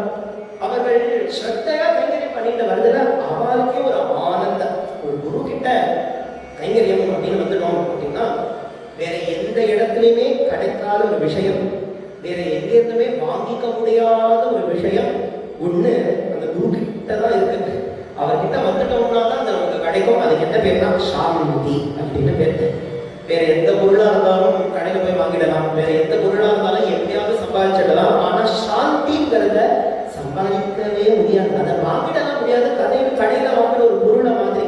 ஏன்னா வெளியில இருந்து வரக்கூடிய விஷயம் இல்லையே இது, இது நமக்குள்ளே இருந்து வரக்கூடியதுதானே, ஒரு உணர்வு தானே சாந்தி அப்படிங்கிறது, ஒரு நிம்மதி அப்படிங்கிறது. அப்ப அந்த நிம்மதியை நம்ம அடையணும்னா என்ன பண்ணலாம், குருநாதர் சன்னதியில போயிடணும். குருநாதர் சன்னதியிலேயே இருந்துட்டு குரு கைங்கரியம் பண்ணிட்டே இருந்தோம்னா அலாதியான ஒரு நிம்மதி. சத்குரு பாதுகை குஞ்சலம் என்னே பட்ட பொழுது நானே நிம்மதியடைந்தே உலகம் மறந்தே ஆனந்தம் நானடைந்தே நானே. எந்த க்ஷணம் சத்குருனுடைய அந்த சரணாரவிந்தம் நம்ம மேல படறதோ, எந்த க்ஷணம் நம்ம கண்ணு அந்த சத்குரு சரணாரவிந்தத்தை பார்க்கிறதோ அந்த க்ஷணம் தான் நிம்மதியடைந்தே உலகம் மறந்தே ஆனந்தம் நானடைந்தே நானே. எந்த ஒரு சாந்தி எவ்வளவு துர்லபமோ அந்த ஒரு சாந்தி குரு சந்நிதியில மட்டும்தான் கிடைக்கும். எப்படி இவா இருப்பான், அவ்வளோ சாந்தியோட நம்ம மோகன பாண்டவன் சொன்ன வெளியே வர வாழ்க்கையில வேறவே வேண்டாம், இது ஒண்ணு போதும்னு இருக்கா. ஆனா குரு அவர் வரப்பிரசாதி. நீங்க இப்படி கைங்கரியம் எல்லாம் பண்ணிட்டேன்னா குருநாதர் என்ன பண்ணுவாருன்னா இவருக்கு ஏதாவது கொடுக்கணுமே, ஏதாவது இவருக்கு கொடுக்கணுமே. அவருக்கு ஆசை இந்த மாதிரி ஏதாவது பண்ணணும் பண்ணணும் பண்ணணும்னு. ஏன்னா குருவும் பகவானும் வேற கிடையாது. பகவானுக்கும் என்னன்னா பக்தி பண்ண அந்த பக்தியில சந்தோஷப்பட்டு பகவான் எந்தவா வர வேணும், என்ன வர வேணும், என்ன வர வேணும் கேட்டுட்டே இருப்பேன். அதுதான் பகவானுடைய சொல்றான். பூரி கருணாய அப்படின்ற வார்த்தையை போன்ற கஜேந்திரன் அவர் கருணைக்கு எல்லையே கிடையாது, கொடுத்துட்டே இருக்கணும்னு ஆசைப்படுவார். குருநாதருக்கும் அப்படி ஒரு ஆசை. ஆப்பபோதேந்திரனுக்கு இவன் இன்ஜினியர் பண்றாளே. ஒரு நாள் போன பாடுறேன், அவர் கையை கட்டிட்டு வாயை கொட்டிட்டு அவர் அடுத்து நின்று இருக்கும் போதே அவரை கூப்பிட்டு கேட்கிற, இப்படி ஒரு கைங்கரியம் பண்றேப்பா என்றார். துளி கூட உன்னுடைய தேகத்தும் சிரமமோ உனக்கு பலவிதமான காரியங்கள் இருக்கோ இல்லையோ, என்னுடைய கைங்கரியத்திலே அப்படி ஒரு ஈடுபாடோட ஒரு ஸ்ரத்தையோட இருக்கே, உனக்கு ஏதாவது கொடுக்கணும்னு ஆசையா இருக்கு, ஏதாவது உனக்கு பண்ணணும்னு ஆசையா இருக்கு, என்ன வேணும் சொல்லு, எது வேணாலும் கொடுக்க தயாரா இருக்கேன் அப்படின்னு அந்த குருநாதர் சொல்ற. இவர் என்ன பண்ணாரு, கையை கூப்பிட்டு சொல்ற, எனக்கு வேற என்ன வேணும், நீங்க கிடைச்சா போதும், உங்களுடைய அருள் இருந்தா போதும். குரு அருள் கொண்டிருந்தால் மற்றதெல்லாம் தானே வரும். குரு அருள் கொண்டிருந்தால் மற்றதெல்லாம் தானே வரும். வருவதோடில்லாமல் சமயத்தில் துணை நிற்கும் குரு அருள் கொண்டே அணிவே ஒன்றும் நாளையே விருந்தே குரு அருள் கொண்டே அணிவே. அழகான ஒரு மதுரை கீதம். அதுல குருநாதர் சொல்ற, குரு அருள் கொண்டிருந்தா மற்றதெல்லாம் தானே வரும். குரு அருள் நம்ம இருந்திருக்கனா நம்ம என்னென்னலாம் ஆசைப்படணுமோ, என்னெல்லாம் ஆசைப்படலையோ, எதெல்லாம் நமக்கு ஹிதமோ நம்ம நினைக்கவே வேண்டாம், அதுதான் நம்மளை தேடி தேடி தேடி வருமா. ஆனா அதுதான் முக்கியமா சொல்ற, நிறைய பணம் இருந்து, நல்ல பதவி இருந்து, நல்ல குடும்பத்துல பந்துக்கள்லாம் நமக்கு இருக்கு, ஆனா எப்ப வேணுமோ எல்லாம் கைவிட்டதுன்னா என்ன பிரயோஜனம். நல்ல பணம் வருது, அதுக்கு சிகிச்சைக்கு அதற்கான ட்ரீட்மெண்ட்டுக்கு நிறைய பைசா கேட்கறான். அப்பன்னு பார்த்து கோடீஸ்வரனா இருந்தவங்களுக்கு இப்ப பைசா இல்லாம போயிடுது. நான் கோடீஸ்வரனா இருந்தேனே, நான் கோடீஸ்வரனா இருந்தேனே சொல்லறதுக்கு என்ன பிரயோஜனம்? அப்ப அந்த பணம் வேணுமே. அப்ப எனக்கு நிறைய பந்துக்கள்லாம் இருந்தாலே சொல்றது என்ன? அப்ப நம்ம சுத்தி பந்துக்கள்லாம் இருக்கணுமே. அப்ப பணமோ பதவியோ பட்டமோ ஒரு குடும்பமோ பந்துக்களோ இதெல்லாம் இருக்கிறது எப்ப இருக்கணும்னா எப்ப தேவையோ அப்ப நம்ம கைக்கு இருக்கணும். ஆனா அந்த குரு கிருபை என்ன பண்ணிட்டோம்னா வருவதோடு இல்லாமல் சமயத்தில் துணை நிற்கும் குருவருள் ஒன்றே வரது வரும். நமக்கு வரது மட்டும் இல்லாம எப்ப தேவையோ அப்ப நம்ம கைக்கு இருக்கும். அதுதான் குரு அருள் அப்படிங்கிறது. கேட்கிற குருநாதா, இந்த குரு அருள் என்கிட்ட இருக்கும்போதே நான் ஏதாவது ஆசைப்படுவேனா?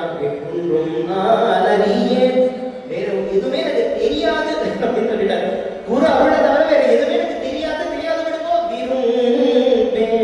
எனக்கு ஆசையும் இல்லை, உங்களுடைய கிருபை ஒண்ணு போதும், உங்க கடாட்சம் ஒண்ணு போதும், அதுக்கு மேல வேற எதுவுமே வேண்டாம் அப்படின்னு நம்ம மோன பாடல்கள் இருக்க ஏற்பட்ட பக்தி. ஆனா இவரோட கேட்கிறேன், ஏதாவது ஒண்ணு கொடுக்கணும்னு ஆசையா இருக்கேப்பா, உனக்கு ஏதாவது கிருபை பண்ணணும்னு ஆசையா இருக்கேன்னு சொல்ல நம்ம மோன பாடல்கள் ஒரு விஷயம் கேட்டா அப்படின்னா எனக்கு ஒரே ஒரு ஆசை. என்ன ஆசை? நிறைய நாட்களா எங்களுக்கு குழந்தையே கிடையாது, எங்களுக்கு ஒரு குழந்தை பிறக்கணும் அப்படின்னு பிரார்த்தனை பண்ணிட்டான். ஏன் குழந்தை பிறக்கணும்னு ஏன் பிரார்த்தனை பண்ணியிருப்பான்? பொதுவா ஜனங்கள்னா என்ன யோசிப்பான்னா, குழந்தை ஒன்று பிறக்கல, ஒரு புத்திரன் பிறக்கல அப்படின்னா புத்துன்னு ஒரு நரகம் இருக்கு. அந்த புத்துங்கிற நரகத்துல நம்ம தள்ளி விட்டுடுவா. புத்திரன் அப்படின்னாலே என்னன்னா அந்த புத்துங்கிற நரகத்திலேருந்து நம்ம காப்பாற்றுறவங்க தான் புத்திரன் பேரு. அதனால குழந்தை இருந்தாலும் அந்த புத்துங்கிற நரகத்துல விட மாட்டான். அப்ப சில பேர் என்ன ஆசைப்படுவாங்க, ஏன் குழந்தை வேணும்னா நரகத்துக்கு போகக்கூடாதுன்னு குழந்தை வேணும்னு ஆசைப்படுவான்.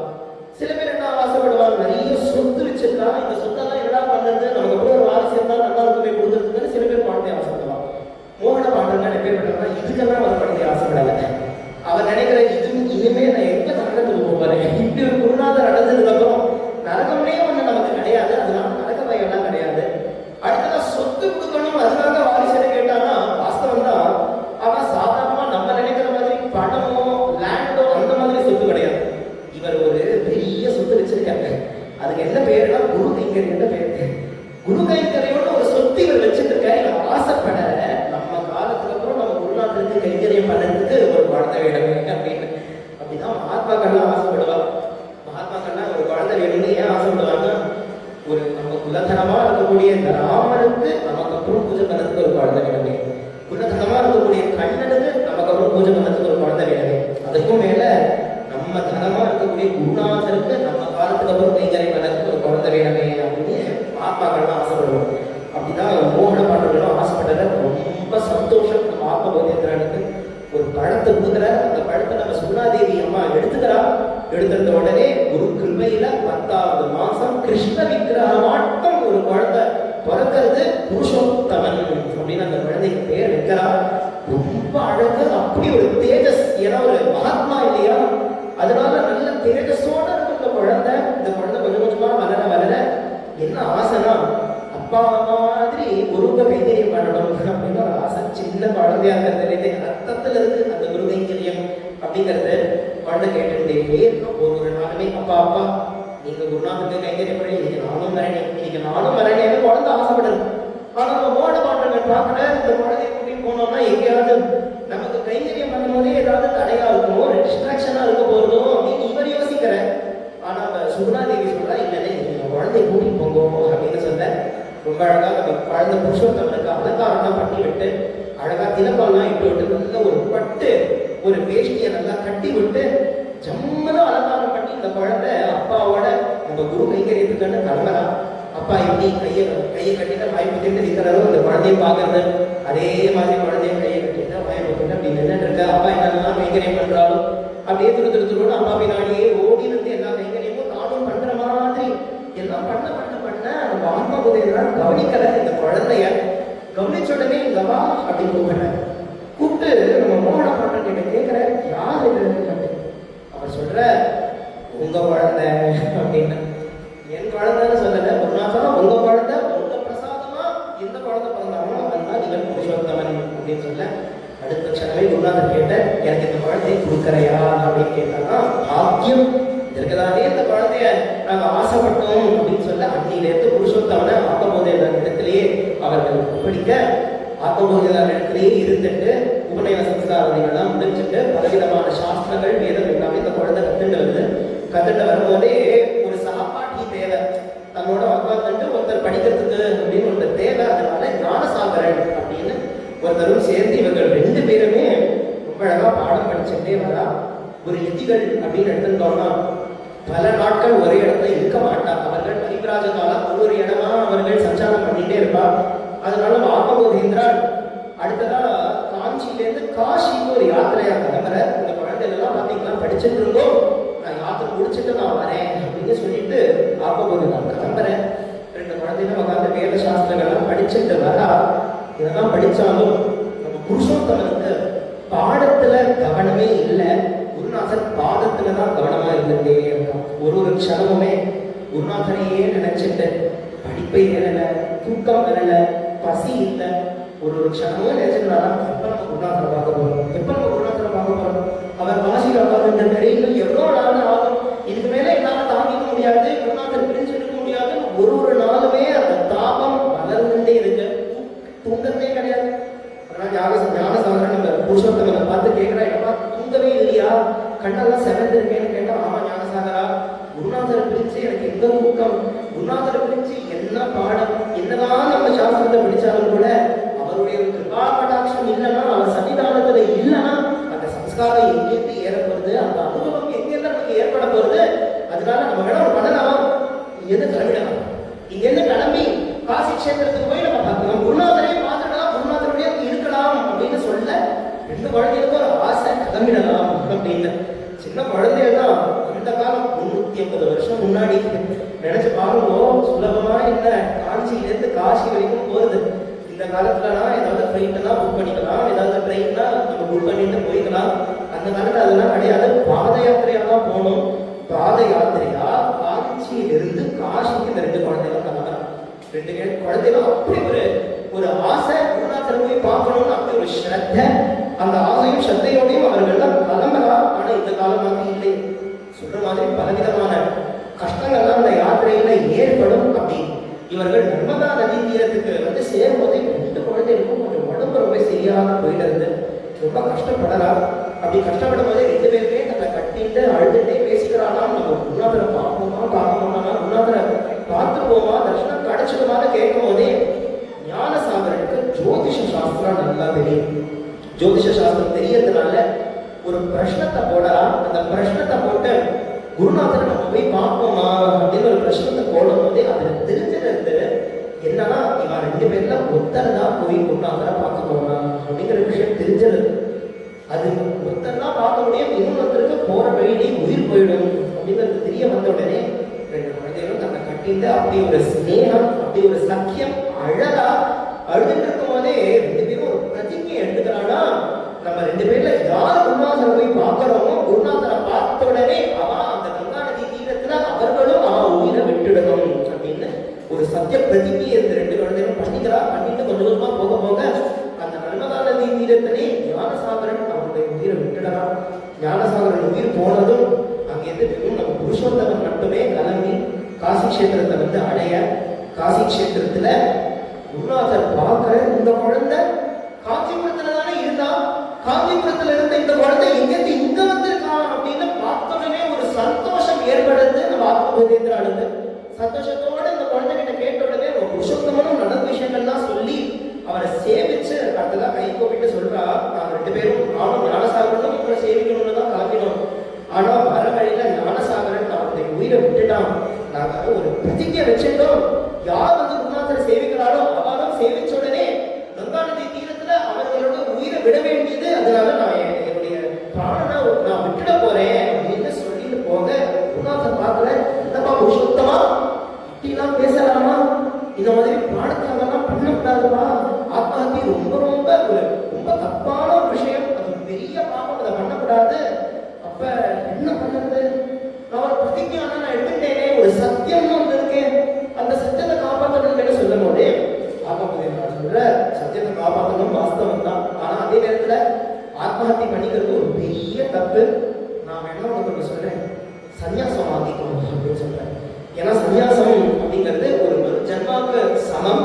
அதனால சந்நியாசம் வாங்கிக்கும், உன்னுடைய சத்தியத்துக்கும் நீ இந்த மாதிரி இருக்கும், நான் ஒரு சங்கல்பம் வச்சிருக்கேன், அந்த சங்கல்பமும் நிறைவேறின மாதிரி இருக்கும் அப்படின்னு சொல்ல, காசி கஷேத்திரத்திலேயே கங்கா நதி தீரத்திலேயே ரொம்ப அழகா சந்நியாச தீட்சை வாங்கிக்கிற நம்ம ஆத்மபோதியர் இடத்துல இருந்து புருஷோத்தமன். காசி கஷேத்திரத்தில் கங்கை கரையில், காசி கஷேத்திரத்தில் கங்கை கரையில் துரகரம் பூண்டவர்க்கு நமோ நமோ பகவன் நாம சித்தாந்தம் செய்கிற போகிற குருவுக்கு நமோ.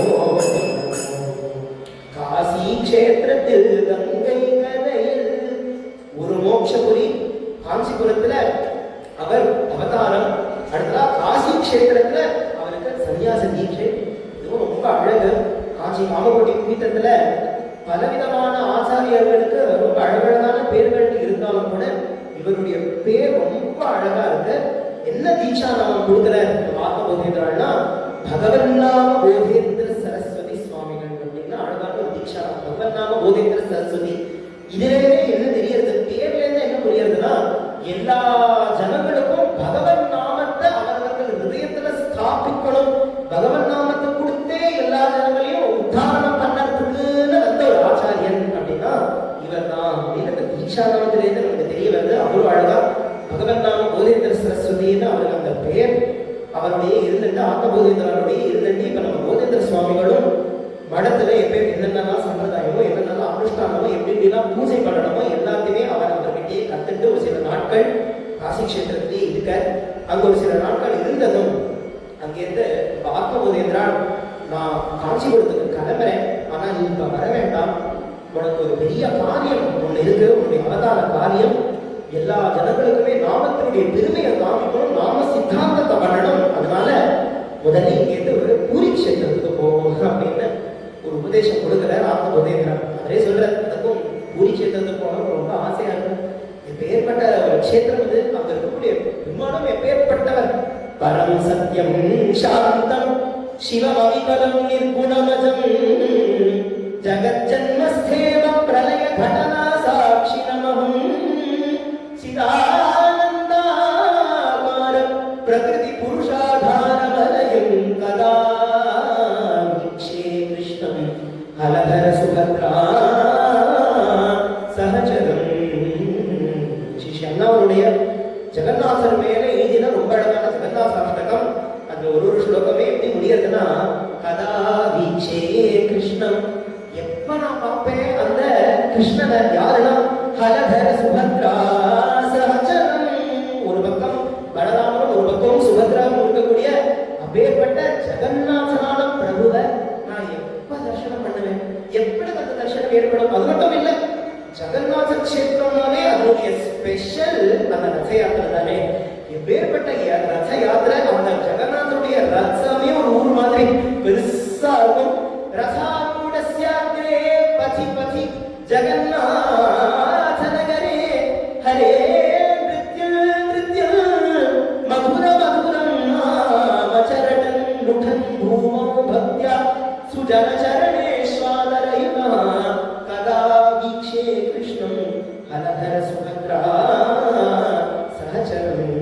அப்பேற்பட்ட ரத யாத்திரையில சகல பக்தர்களும் அந்த ரதத்துக்கு முன்னாடி ஹரே ராம ஹரே ராம ராம ராம ஹரே ஹரே ஹரே கிருஷ்ண கிருஷ்ணா கிருஷ்ண கிருஷ்ண ஹரே ஹரே ஹரே ராம ஹரே ராம ராம ராம ஹரே ஹரே ஹரே கிருஷ்ண கிருஷ்ணா கிருஷ்ண கிருஷ்ண ஹரே மதுர மதுரம் நாமச்சரணம். மதுர மதுரமான பகவானுடைய நாமத்தை பாடிட்டும் அவர்களுக்கு மேல் சிலிர்த்த கண்கள் இந்த ஆனந்த பாஷ்டம் ஏற்பட அந்த ரசத்துக்கு முன்னாடி முடன் பூமம் பக்தியா, பக்தினால அந்த ரசத்துக்கு முன்னாடி பக்தி பரவசத்துல அவர்கள்லாம் அந்த பக்தர்களுடைய பாதப்பட்ட தூளி நம்ம மேல படணுமேனு அதை நேற்று பொருள்வாராம் சுஜன சரணேஷு ஆதரைத்தா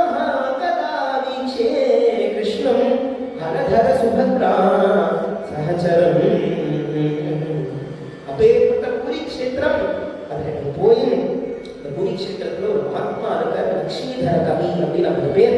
அவர் ரொம்ப அழகான ஒரு கிரந்தம் பகவன் நாம கௌமுதின்னு ஒரு கிரந்தம் எழுதியிருக்க. அந்த பகவன் நாமத்தினுடைய பெருமையை சொல்லக்கூடிய கிரந்தம். அதை படிச்சுட்டு நீ நிறைய நாம சித்தாந்தம் பண்ணணும் அப்படின்னு பகவன் நாம போதேந்திர இடத்துல அவருடைய குரு ஆத்மபோதேந்திரன் உபதேசம் பண்ண. ஆத்மபோதேந்திரன் காஞ்சிபுரத்துக்கு கிளம்புற.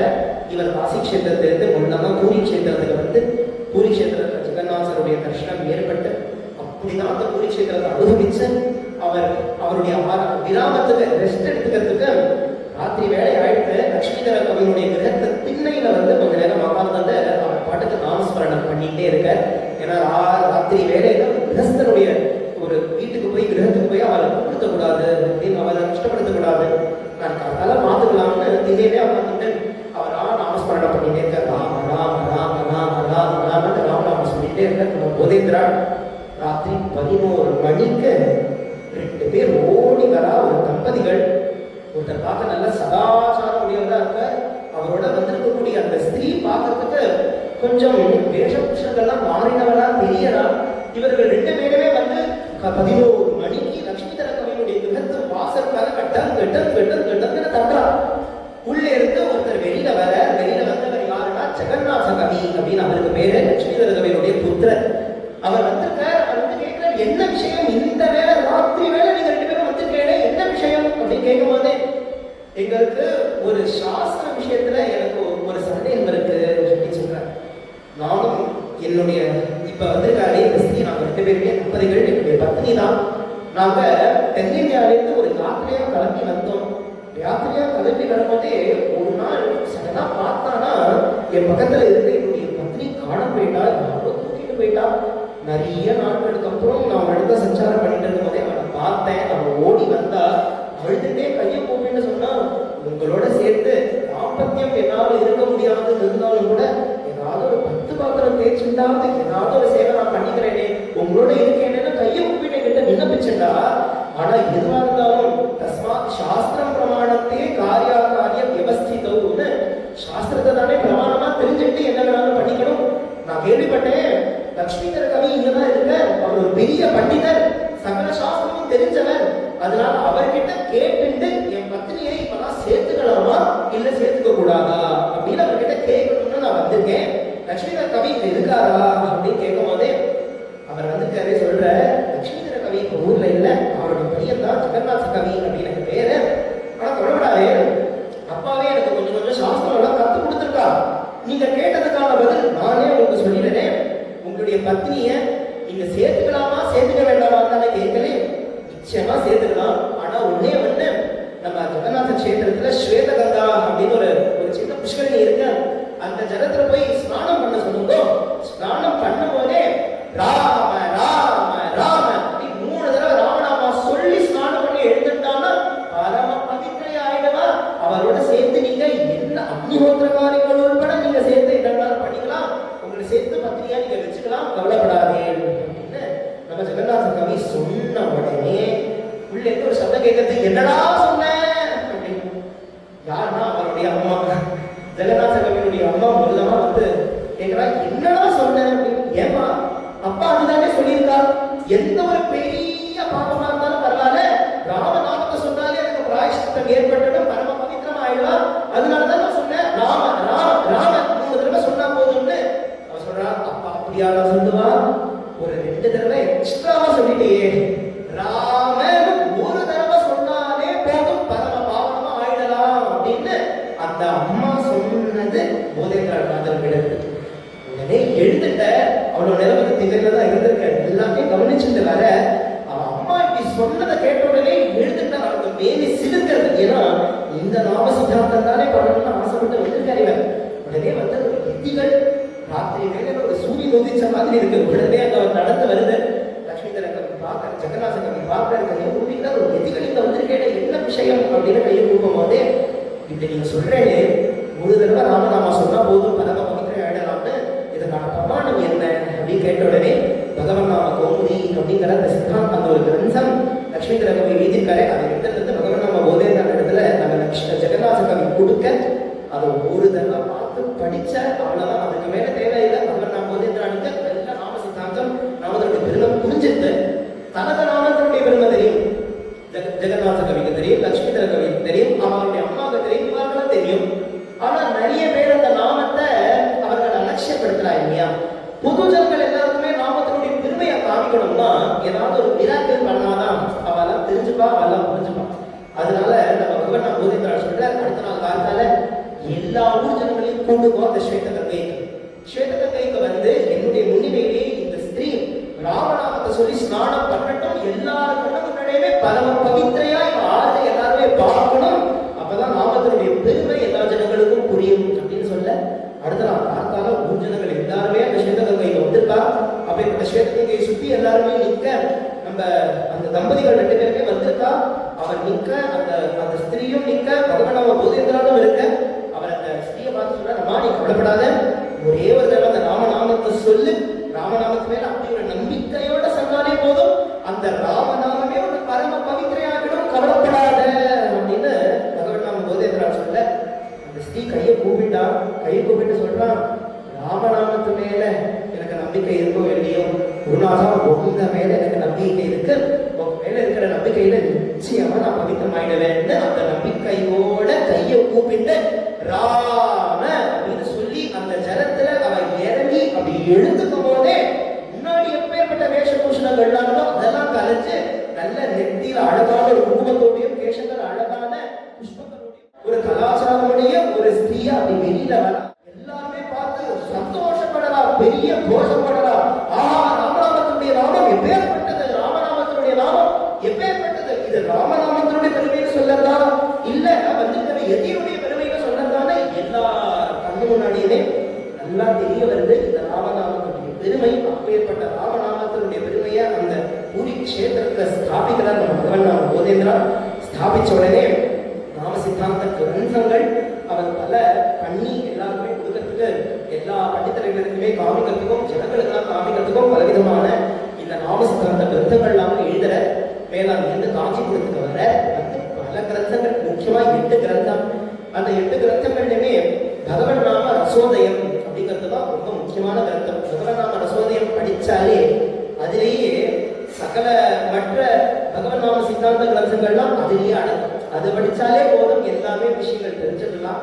அப்படிப்பட்ட அழகான கிரந்தத்தை அருளற அந்த பகவன் நாம ரசோதயமே ரொம்ப அழகு. அதனுடைய ஸ்லோகங்கள்லாம் ஆரம்பிக்கும் போதே மங்களாசரண முதல் ஸ்லோகமே சதா சர்வேஷ்டதம் ஜந்தோஹம் சர்வாரிஷ்ட நிவாரகம் ஸ்ரீராம நாம ஜெயது ஸ்ரேயோ ஹேது சிகாமணி சதா சர்வேஷ்டதம் ஜந்தோஹம் சர்வாரிஷ்ட நிவாரகம். பகவான் நாம எப்பேற்பட்டதுன்னா ஜனங்கள்னா என்னென்ன ஆசைப்படுறாங்களோ எல்லாத்துமே கொடுத்துருவான். சதா சர்வேஷ்டதம் ஜந்தோஹம் சர்வாரிஷ்ட நிவாரகம், என்னென்னலாம் கஷ்டங்கள்லாம் ஜனங்கள் இருக்கோ அந்த கஷ்டங்களையும் இது போக்கிடுவான் இந்த பகவன் நாம. அதனால ஸ்ரீராம நாம ஜெயது, இந்த ராமநாமத்துக்கு ஜெயம் ஏற்படட்டும் அப்படின்னு சொல்ற. ஸ்ரேயோ ஹேது சிகாமணி, ஸ்ரேயஸ் அப்படின்னாலே மோட்சத்துக்கு தான் ஸ்ரேயஸ், பகவான் அடையறதுக்கான மார்க்கத்துக்கு தான் ஸ்ரேயஸ் பேரு. அப்ப இந்த நாம எப்படி இருக்குன்னா ஸ்ரேயோ ஹேது, பகவான் அடையறதுக்காகவும் மோட்சத்தை அடையறதுக்காகவுமான ஒரு பாதையா இருக்கு.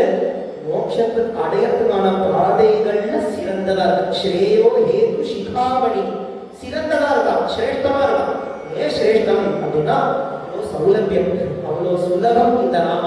கஷ்டப்படணும்னே இல்லை, ஒரு தடவை சொன்னாலே இந்த ஒரு சம்சார சாகரத்துல இருந்து வெளியில வந்து பகவான் அடைஞ்சிடலாம் அப்படின்னா எப்பேற்பட்ட ஒரு மார்க்கம், இது எவ்வளோ அழகான ஒரு மார்க்கம். அதனால ஸ்ரீராம நாம ஜெயது ஸ்ரேயோ ஹேது சிகாமணி சொல்ற. அடுத்ததா பகவான் எப்படி அவதாரம் எடுத்துட்டு வராங்கிற விஷயத்தையும் ஒரு ஸ்லோகத்தை சொல்ற.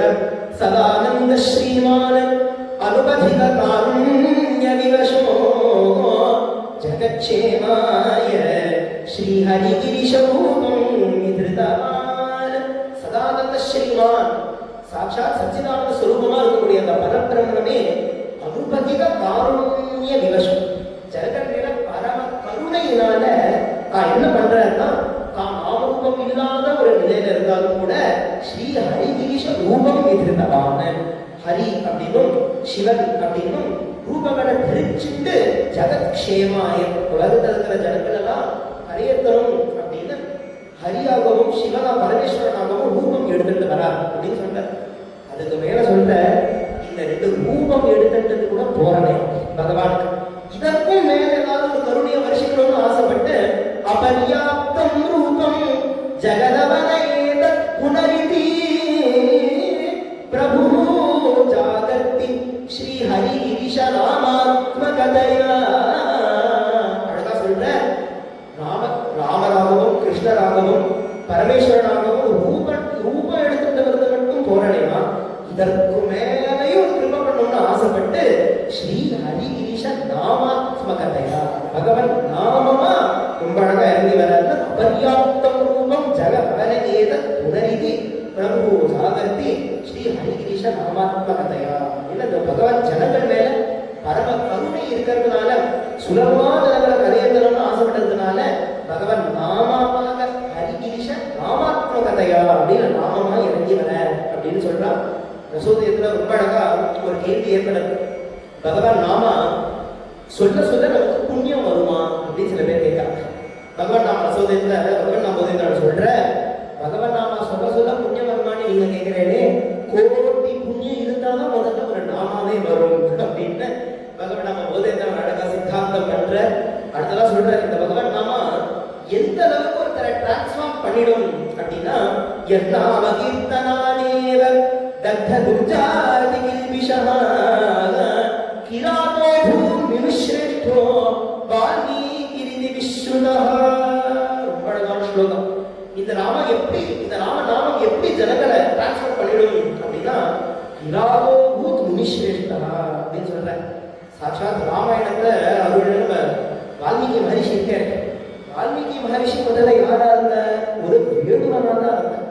ஒரு வேடுவனா இருந்துட்டு அவர் பண்ணாத பாப காரியமா ஒரு ஹண்டர் ஒரு வேடுவன்னா எவ்வளவு பேரை அடிச்சிருப்பா, எவ்வளவு பேரை கொள்ளையடிச்சிருப்பா, எவ்வளவு ஜத்துக்களை கொடுத்திருப்பா, எப்பேற்பட்ட காரியங்கள் பாப கர்மாக்கள்லாம் பண்ணிருப்பா. அப்பேற்பட்ட பாப கர்மாக்களை பண்ண அவரோட பாபத்தை சம்பாதிச்ச ஒரு வேடுவன் இந்த நாமத்தை சொல்லி சொல்லி சொல்லி சொல்லி யாராச்சுன்னா 24,000 ஸ்லோகமுடைய ஸ்ரீமத் ராமாயணத்தை கொடுத்த பரம தபஸ்வியான வால்மீகி மகர்ஷி அப்படிங்கிறவர் ஆயிட்டார்னா அந்த மகர்ஷிங்கிற தகுதியை எது கொடுத்தது? இந்த ராமநாமம், இந்த நாமம். அதுவே விஸ்வாமித்திரன் எடுத்து பார்க்கணும். அவர் தபஸ் பண்றார். ரொம்ப வரா, வேலைக்க வரா, திரிசங்கு வரா, காமத்தினால விடுற, கோபத்தினால விடுற, அனுகிரகம் பண்றது விடுற.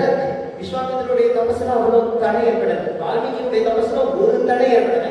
அவர் கண்ணை மூடின ராமநாமாவை சொல்ல ஆரம்பிச்ச கண்ணை திறந்து பார்த்தா அவர் மேல பெரிய கரையா புத்தே வந்துட்டு வல்மீகம்னு அதுக்கு பேரு. அதனால வால்மீகின்னு வெளியில வர ஒரு தடை இல்லாம அவர் தபஸ் ஏற்படுத்து.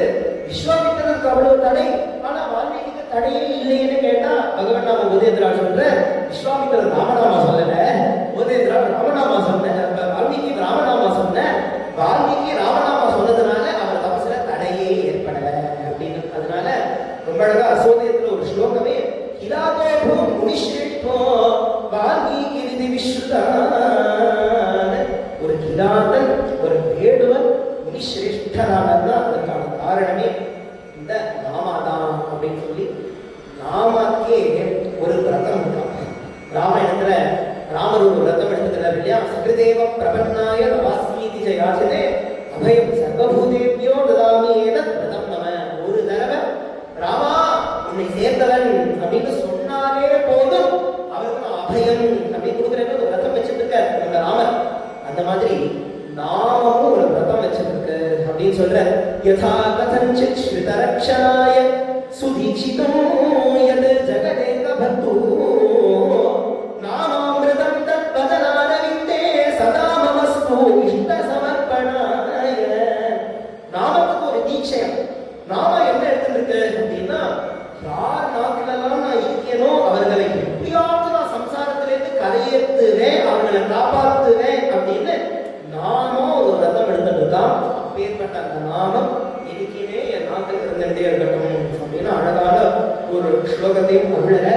இப்படி நாமத்தினுடைய திருவி பல சாப்டர்ஸ்ல வேதத்துல நாம மகிமை எங்க சொல்லியிருக்கு, ஸ்மிருதிகள்லாம் நாம மகிமை எங்க சொல்லியிருக்கு, புராணங்கள் எங்க சொல்லியிருக்கு, இத்திஹாசங்கள் எங்க சொல்லியிருக்குன்னு அப்படி ஒரு சித்தாந்தம் பண்ற ஒரு தடவை சொன்னா போதும் நாம நிச்சயமா கரையிடலாம் மோட்சத்தால் அவ்வளவு அற்புதமான ஒரு சித்தாந்தத்தை பண்ணியும் நிறைய ஜனங்களுக்கு அலட்சியம் ஏற்படுது நாம மேல. அதுக்கு அவரே காரணமும் சொல்றேன். ஏன் அலட்சியம் ஏற்படுதுன்னா சிம்பிளா இருக்கு, அதனால அலட்சியம் ஏற்படுது. ரொம்ப சிம்பிளான ஒரு மார்க்கமா இருக்கிறதுனால ஒரு அலட்சியம் ஏற்படுது. இதுவே ரொம்ப கஷ்டமான மார்க்கமா இருந்தா ஜனங்கள்லாம் பார்ப்பாங்க, இவ்வளவு கஷ்டமான மார்க்கம், இது நிச்சயமா பலனை கொடுக்கும், இது நிச்சயமா பலனை கொடுக்கும்னா அவங்கெல்லாம் இருப்பா.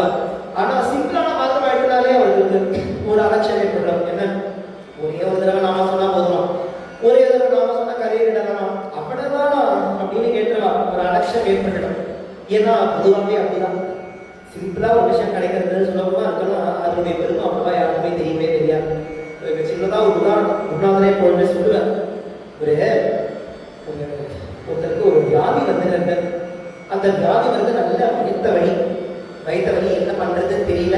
அவ ஆத்துல பாட்டி இருக்கா, பாட்டி கிட்ட இந்த விஷயத்த சொன்ன உடனே அந்த பாட்டி சொன்னா அவளுதானே வயிற்று வலி தானே, நான் நம்ம தோட்டத்துல ஒரு கீரை இருக்குமா, அந்த கீரையை கசக்கி அதுல ஏதாவது ஒரு மருந்து நான் உனக்கு பண்ணி கொடுக்குறேன், அதை சாப்பிட்டா நீ பார்த்துட்டே உடனே உனக்கு வயிற்று வலி சரியாயிடும். அவன் சொல்றான், பாட்டி நீ கொடுக்குற கீரை இது சரியாகுமா, இன்னுமே இந்த சாதாரண கீரை எப்படி சரி பண்ணும், பெரிய நல்ல ஒரு ரொம்ப உயர்ந்த ஒரு மருந்து குடிச்சாதான், அந்த மருந்து சாப்பிட்டாதான் எனக்கு இந்த வயிற்று வலி போகும். நான் என்ன பண்ண போறேன், ஒரு ரினவுண்ட் டாக்டர் கிட்ட ஒரு எப்படியாவது ஒரு அப்பாயின்மெண்ட்டை வாங்கிட்டு அவர்கிட்ட போய் நான் பேசி அவர்கிட்ட இருந்து வந்து வாங்கிக்கிறேன், ஒரு கீரையை நீயே வச்சுக்கோ அப்படின்னு சொல்லி கஷ்டப்பட்டு ஏதோ ஒரு நாள் புக்கிங் பண்ணி அந்த அப்பாயின்மெண்ட் கிடைச்சு அந்த டாக்டர் கிட்ட போய் அவர்கிட்ட இதெல்லாம் சொல்லி அந்த டாக்டர் ஒரு மூலிகை எழுதி கொடுக்குறேன். அந்த மூலிகையை எழுதி கொடுத்தது வந்து கடைசியில பார்த்தா அந்த பாட்டி சொன்னாலே ஒரு கீரை அதுதான் அது. ஆனா பாட்டி கிட்ட தோட்டத்துல விளையிறது சுலபமா இருக்குன்னா ஒரு அலட்சியம் ஏற்பட்டது. இதுவே ஒரு பெரிய டாக்டர் கஷ்டப்பட்டு போய் அப்பாயின்மெண்ட் வாங்கி அந்த மருந்து பேர் எடுத்துக்கிட்டோம்னா அது ஏதோ பெரிய விஷயமே தெரியுது. அது போதேந்திரானே சொல்ற அந்த மாதிரிதான் சுலபமா இருக்கிறதுனால நாமத்து மேல ஒரு அலட்சியம் ஏற்பட்டது. அதனாலதான் ஜனங்கள்லாம் அந்த நாமத்துடைய மகிமையை குடிச்சுக்காம இருக்கா. சுலபமா இருந்தாலும் மகத்தான பலனை கொடுக்கக்கூடியது இந்த பகவன் நாமா அப்படின்னு சொல்ற. பொதுவா இந்த காலத்திலே சொல்லுவா இல்லையா, ஒரு நாளுக்கு தான் சொல்லியிருக்கேன். இந்த காலத்துல என்ன சொல்லுவாங்கன்னா ஹார்ட் ஒர்க்கோட ஸ்மார்ட் ஒர்க் தான் ரொம்ப முக்கியம் அப்படின்னு சொல்லலாம். அந்த மாதிரி பகவான் அடைகிற பாதையில ஸ்மார்ட் ஒர்க் பண்ணணும்னு நாமா சொல்லணும். நாமா தான் ஸ்மார்ட் ஒர்க். ஹார்ட் ஒர்க்கோட ஒரு தடவை நாமா சொல்லியாச்சும் கரையிடலாமா, இதுதானே ஸ்மார்ட் ஒர்க். அதனால அப்பேற்பட்ட பகவன் நாமத்தினுடைய சித்தாந்தத்தை பகவான் நாம போதேந்திராட்ட பல மகாத்மாக்கள்லாம் நாம சங்கீர்த்தனம் நாமத்தை நிறைய பாடியிருக்கான். ஆனா நாம சித்தாந்தத்தை பாடினவர் ஒருத்தர் தான். யாருன்னா நாராயண தீர்த்தர் அப்படின்னு அவருக்கு பேர். நாராயண தீர்த்தரே அவருடைய கிருஷ்ணலீலா தரங்கிணி அப்படிங்கிற கிரந்தத்துல ரொம்ப அழகா நாம சித்தாந்தத்தை ஒரு கீர்த்தனத்தை வைக்கிறார். நாராயண தீர்த்தருக்கு எப்படி நாம சித்தாந்தம் தெரியும் அப்படின்னா, இவர் ஒரு சமயம் கோவிந்தபுரத்துக்கு வந்திருக்கார். நாராயண தீர்த்தர் கோவிந்தபுரத்துக்கு வரும்போதே பகவன் நாம போதேந்திரா நாம சித்தாந்தம் பண்ண ஓட சொல்லிலாம் இருந்திருக்கு. அதெல்லாம் ஒரு சில நாட்கள் இருந்து படிச்சு அந்த நாம சித்தாந்தத்தையே ரொம்ப அழகா ஒரு கீர்த்தனமா வச்சு கொடுக்குற. அது ஸ்ரீ கிருஷ்ணலீலா தரங்கிணியில தேவர்கள்லாம் ரிஷிகள்லாம் பகவானை பார்த்து அவதாரத்துக்கு கூப்பிடுறா இல்லையா, அந்த ஒரு கட்டத்துல எடுத்து வைக்கிறா.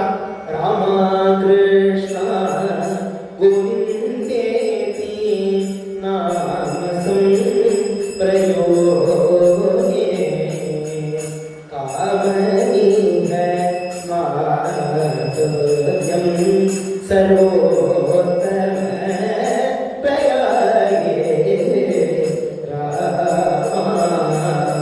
கிருஷ்ணா. அழகான கீர்த்தனம். ராமா கிருஷ்ணா கோவிந்தேதி நாமசம் பிரயோகே. இந்த ராமா கிருஷ்ணா கோவிந்தா அப்படிங்கிறதே ரொம்ப உயர்ந்த ஒரு திரிவேணி சங்கமம் அப்படின்னு அழகா இந்த ஒரு கீர்த்தனத்தை எடுத்துட்டு வர.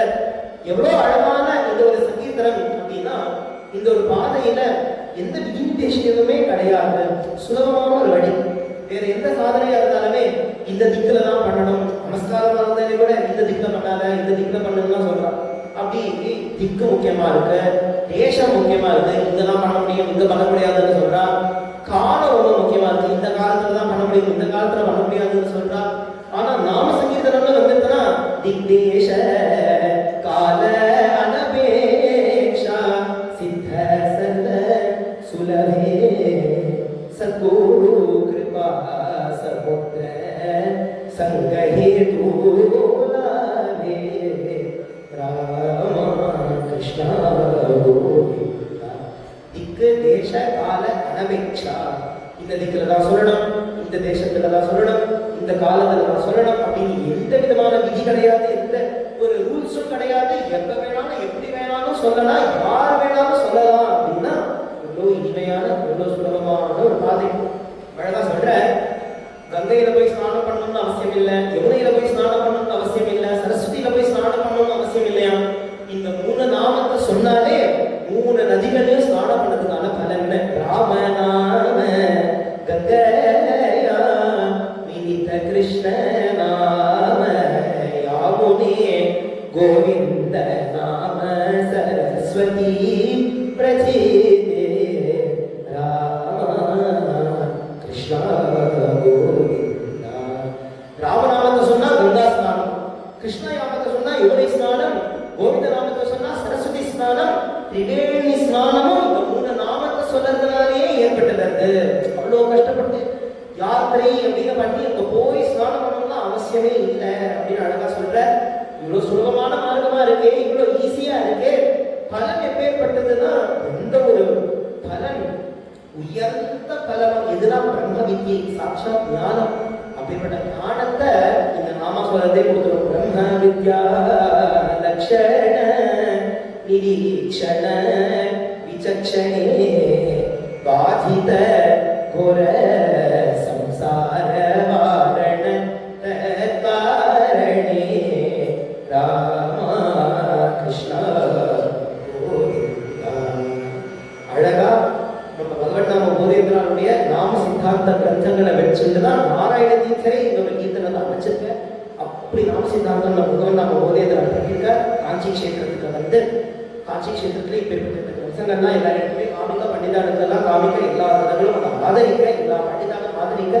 அப்படி நாம சித்தாந்தத்தை நம்ம பகவன் நாம போதேந்திரன் பண்ண அடுத்ததா அவருக்கு அடுத்தது ஒருத்தர் அந்த பீഠத்துல அமர வைக்கணும் அப்படின்னு அடுத்த பீட்டாதிபதியும் அவரை நிர்ணயம் பண்ணிட்டு அதற்கு அடுத்ததான் இவர் திரும்பி சஞ்சாரம் பண்ண ஆரம்பிக்கிற. ஏன் சஞ்சாரம் பண்ற அப்படின்னா ஒரு இடத்துலயே போய் பாகவத தர்மத்தை பிரச்சாரம் பண்ணணும் அப்படின்தான் கிளம்புறாரு. அதனாலதான் பகவன் நாம போதேந்திராவை பத்தி இருக்கிற கீர்த்தனங்கள்ல சம்பிரதாய கீர்த்தனம்னு எடுத்துட்டாலும் கூட அதுல அழகா சொல்றா என்ன விஷயம், எதற்காக இவர் ஒரு இடத்துலயே சஞ்சாரம் பண்ணிட்டு இருக்காரு அப்படின்னா பாகவதாமிருத சுஜனம் பாகவதாமிருத சுஜனம் பவபய சிந்து பிரபல நடி ஸ்ரீ குரு போதேந்திரம் ஆரத பஜ பஜ யோகீந்திரம். சம்பிரதாய கீர்த்தனம்னு எடுத்து பார்த்தாலுமே ரொம்ப அழகா சொல்றது. பாகவதாமிருத ஹர்ஷித சுஜனம் பவபய சிந்து பிளவபத நவீனம். எல்லா ஜனங்களையுமே பாகவதம் அப்படிங்கிற அமிர்தத்தை எல்லாருமே கொடுத்து பாகவத தர்மத்தை பிரச்சாரம் பண்ணி எல்லா ஜனங்களையும் சம்சாரத்திலிருந்து காப்பாற்றுறதுக்கு தான் ஒரு இடத்துல சஞ்சாரம் பண்ணிட்டு இருக்காங்க சொல்றா ஒரு சம்பிரதாய கீர்த்தனம். அதே மாதிரி ஸ்ரீ அண்ணாவுடைய ஒரு கீர்த்தனம் எடுத்து பார்த்தோம்னா அவர் சொல்ற பாகவதாமிருத வர்ஷன சதுரா பாகவதாமிருத வர்ஷன சதுரா பகவன் நாம போதேந்திர யோகீந்திரா ஸ்வாகதம் ஸ்வாகதம் சத்குருநாதா ஸ்வாகதம் ஸ்வாகதம் மம குருநாதா. பாகவதாமிருத வருஷன சதுரா ஒரு இடத்துலையும் போய் பாகவதாமிருதத்தை வருஷிப்பாராம். அப்படி வருஷித்து ஜனங்கள் எல்லாம் கரையத்தர போற இடத்துலலாம் நாம சித்தாந்தத்தை அங்க இருக்கக்கூடிய ஜனங்களுக்கு உபதேசம் பண்ணி அவர்களுக்கு நாமத்தையும் அவர் உபதேசம் பண்ணி வைக்கிற. அப்படி ஒரு கஷேத்திரமா அவர் சஞ்சாரம் பண்ணிட்டே வர ஊராய் சென்று பாகவதம் சொன்ன ஊராய் சென்று பாகவதம் சொன்ன கருணாமூர்த்திக நமோ நமோ பகவதா சித்தாந்தமே செய்கிற போதேந்திர போதற்கு நமோ. ஒரு ஒரு க்ஷேத்திரமா சஞ்சாரம் பண்ணிட்டே வர பெரம்பூர் அப்படின்னு ஒரு கிராமத்துக்கு வர, அந்த கிராமத்திலேயும் பல ஜனங்களுக்கு நாம உபதேசத்தை பண்ணிட்டே வர ஒரு தம்பதிகள் வர ஆசைப்பட்டு பகவன் நாம போதேந்திரால அவர்கள் கிரகத்துக்கு அவர்கள் அழைக்கிறார். நீங்க எங்க கிரகத்துல பிக்ஷை எடுத்துக்கணும் அப்படின்னு அவர்கள் விண்ணப்பிக்கும் போது போதேந்திரா சொல்ற, நான் ஒரு நியமம் வச்சுட்டு இருக்கேன். யார் கிரகத்துல நான் பிக்ஷை எடுத்துக்கிறேனோ முதல்ல அவ என்கிட்ட இருந்து ராமநாம உபதேசம் வாங்கிட்டாங்க, அவ இடத்துல நான் பிக்ஷை எடுத்துக்கிறது உண்டு அப்படின்னு சொன்ன உடனே ரொம்ப சந்தோஷப்பட்டா. உங்கள் போல ஒரு மகாத்மா இடத்திலிருந்து நாம உபதேசம் யார் தான் வேண்டாம்னு சொல்லுவாங்க. சந்தோஷத்தோடு அவரிடத்திலிருந்து ராமநாம ரொம்ப அழகா அவர்கள் வாங்கிட்டு, அதே போல அவர் ஒரு சமயம் கூப்பிட்டு அவர்கள் கிரகத்திலேயே புகழ்நாம போதேந்திரனுக்கு பிக்ஷை பண்ணி நிற்கிறார். அப்ப புகழ்நாம போதேந்திரா உட்கார்ந்துக்கிற, அவர் சாப்பிடணும்னு ஆரம்பிக்கிற. அப்படி ஆரம்பிக்கும் போதே அந்த கிரகத்துல ஒரு சின்ன குழந்தை, அந்த குழந்தை அந்த கிரகத்தினுடைய தூணை பிடிச்சிட்டே போதேந்திரால பார்த்துட்டே இருந்தாங்க. பார்த்த உடனே இவருக்கு தெரிஞ்சிருக்கு, பாவம் இந்த குழந்தை காத்தாலே எதுவுமே சாப்பிடல அப்படின்னு. பார்த்தாலே தெரிகிறது ரொம்ப பசி, அந்த முகமே காமிச்சு கொடுக்கறது. ஏன்னா காத்தாலேருந்து அம்மா அப்பா ரெண்டு பேருமே சொல்லியிருப்பாங்க, எதிகள் வரப்போறா அவர் அண்ணன் ஸ்வீகரிச்சதுக்கு அப்புறம் தான் நம்ம சாப்பிட்டோம், அதை வரைக்கும் எதுவுமே சாப்பிடக்கூடாதுன்னு சொல்லி வச்சிருப்பா இல்லையா. அதனால அந்த குழந்தைக்கும் அப்படி ஒரு பசி அது கண்ணுனாலேயே தெரியறது. இந்த ஒரு கதையை ரொம்ப அழகா ஸ்ரீ வைஷ்ணவ சம்ஹிதை அப்படின்னு ஒரு கிரந்தம் ஸ்ரீஷான்னா அருளிருக்க. எல்லா வைஷ்ணவர்கள் எந்த சம்பிரதாயத்தை சேர்ந்தவர்களா இருந்தாலும், அது சங்கர சம்பிரதாயம், ஆதிசங்கர சம்பிரதாயமா இருக்கட்டும், அத்வைத சம்பிரதாயம், விசிஷ்டாத்வைத சம்பிரதாயம், துவைத சம்பிரதாயம், எந்த சம்பிரதாயத்தை சேர்ந்தாலும், ஆனா வைஷ்ணவால இருக்கக்கூடிய எல்லா பக்த சரித்திரங்களையும் ஒரு தொகுப்பா அழகா ஒரு கம்பலேஷன் பண்ணி சுலபமா புரிய ஒரு சம்ஸ்கிருதத்துல ஸ்ரீஷான்னா நமக்காக கொடுத்துருக்கா. அதுதான் ஸ்ரீ வைஷ்ணவ சம்ஹிதை. அதுல பகவநாம போதேந்திரா சரித்திரத்தை சொல்லும் போதே இந்த ஒரு லீலையை தான் சொல்றேன். स एकदा यदि श्रेष्ठो जनानां हितकांक्षया हरिनामोपदेशाय प्रतिज्ञां चचार. அப்படி ஒரு சமயம் நம்ம பகவநாம போதேந்திரா ஒரு கிராமமா ஹரிநாம உபதேசத்தை கொடுத்து ஜனங்களை கொடையேற்றணும்னு போக, அப்படி ஒரு கிரகத்துக்கு வந்து அந்த கிரகத்துல இந்த ஒரு குழந்தைய பார்க்கிறேன். இந்த குழந்தைய பார்த்த உடனே இவர் கூப்பிடுற, ராமா இங்க வா, ராமா இங்க வா கூப்பிடுற. கூப்பிட்டாலும் இந்த குழந்தை எதுவுமே ரியாக்ஷனே கொடுக்காம அப்படியே இந்த குழந்தை பார்த்துட்டு இருக்கு. இவர் என்னதான் கொடுத்தாலும் குழந்தை வரமாட்டேங்கிறது, என்ன விஷயம்னு யோசிக்க அந்த அம்மா அப்பா ரெண்டு பேருமே வந்து அவர்கள் சொல்றா, நாங்க என்ன பாபம் பண்ணமோ தெரியல, எங்களுக்கு பிறந்த குழந்தை தான் அவனுக்கு காதும் கேட்காது வாயும் பேசாது அப்படின்னு சொல்றான். பகவநாம போதேந்திரனுக்கு மனசு ஒன்று போடுது. ஏன்னா அவருடைய சித்தாந்தமே என்னன்னா, ஒரு தடவை நாம சொன்னா போதும் கரையேறிடலாம், ஒரு தடவை நாம சொல்ல முடியலையா, ஒரு தடவை நாம காதுனால கேட்டா கூட போதும் மோட்சம் அப்படின்னு ஒரு சித்தாந்தம் நான் பண்ணியிருக்கேன். இந்த சித்தாந்தத்திலிருந்து யாருமே தப்பிக்க முடியாதுன்னு நான் நினைச்சிட்டு இருக்கும் போதே, ஆடா இந்த ஒரு குழந்தை தப்பிச்சுட்டானே, இவனால நாமாவை சொல்லவும் முடியாது, இவனால நாமாவை கேட்கவும் முடியாது, அப்ப இவன் எப்படி கரையேறுவான், இவனுக்கு என்ன வழின்னு பகவநாம போதேந்திரன் அந்த சிந்தனையில இருந்துட்டேன். அதுக்கு மேல அவர் ஒன்னும் ஸ்வீகாரம் பண்ணிக்கணும்னு மனசே இல்லை. हाहंत बालकस्यास्य कथं शक्तिर्भवेदिह नाम संकीर्तनं कर्तुं श्रीपते करुणानिधे अस्मिन् घोरे कलियुगे नराणां पापकर्मणां आश्रयः परमो नूनं श्रीहरेर्नाम कीर्तनो न शक्नोत्यद्भवो मूकः कर्तुं श्रीहरिकीर्तनम् अद्यैव बालको वेश சம்மங்கடமாக்குயாது.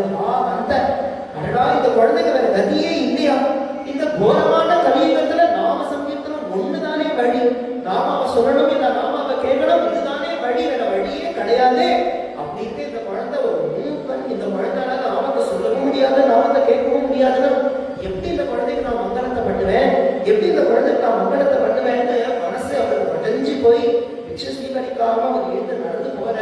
ரெண்டு பேருமே பின்னாடி போறா, நாங்க பண்ண பாப்போம், நீங்க எதுக்கு எடுத்து போனோம், நீங்க பிக்ஷை ஸ்வீகரிச்சுக்கலாமே இவர்கள் பேசிட்டு அப்படி வெளியில போயாச்சு.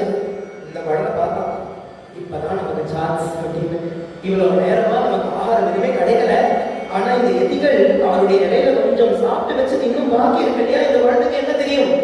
ஓடி வந்தா ஒரு பிடி அந்த எதிர்களுக்கு என்ன போட்டிருந்ததோ அதை எடுத்துட்டு அவன் வாயில போட்டுட்டான். வெளியில இவர்கள் நிக்கிறா இல்லையா, கிரகத்துக்குள்ளே இருந்த கிருஷ்ணா ராமா கோவிந்த நாராயணா, ராமகிருஷ்ண கோவிந்த நாராயணா, நாராயணா ஹரி நாராயணா, நாராயணா ஹரி நாராயணா. ஜம்மன நாம சங்கீதம் குரல் கேட்கிறது. ஆனா யாரும் பாகவதர் முகத்துக்கு போய் பார்த்தா எந்த குழந்தைக்கு வாய் பேசாதோ, எந்த குழந்தை காது கேட்காதோ அந்த குழந்தை கிருஷ்ணா ராமா கோவிந்த நாராயணா, ராமகிருஷ்ண கோவிந்த நாராயணா ஜம்முன நாம சங்கீர்த்தனம் பண்றா. அதுதான் சொல்ற, சத்ய ஏவாத்மகஸ்வமி திவ்ய ஞானமவாப்யச நரத்த பிரேம பாவேன கிருஷ்ண ராமேதி விக்தயன்.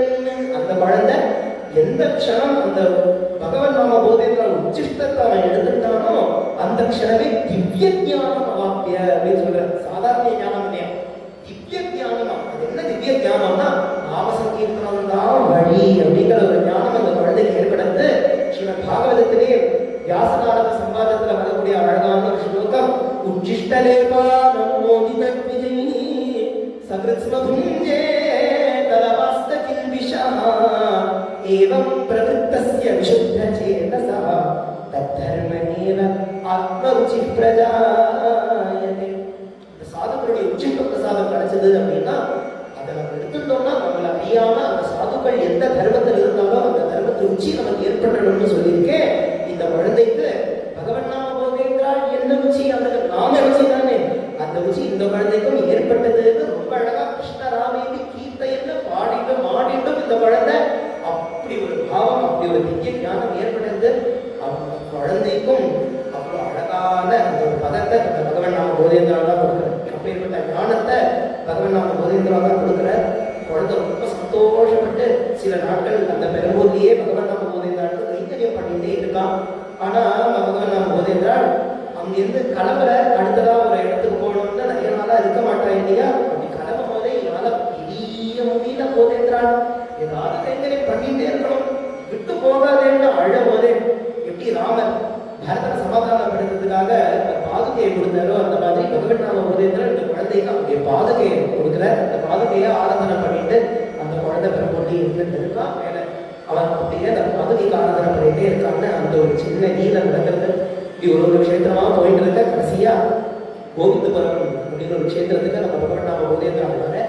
பகவன் நாம போதேந்திரன் இந்த கோவிந்தபுரத்திலேயே இருந்துட்டு பல நாட்கள் அப்படி நாமா சொல்லிட்டே இருக்க ஒரு நாள் அவருக்கு மனசுல ஒரு சங்கல்பம் ஏற்படுறது.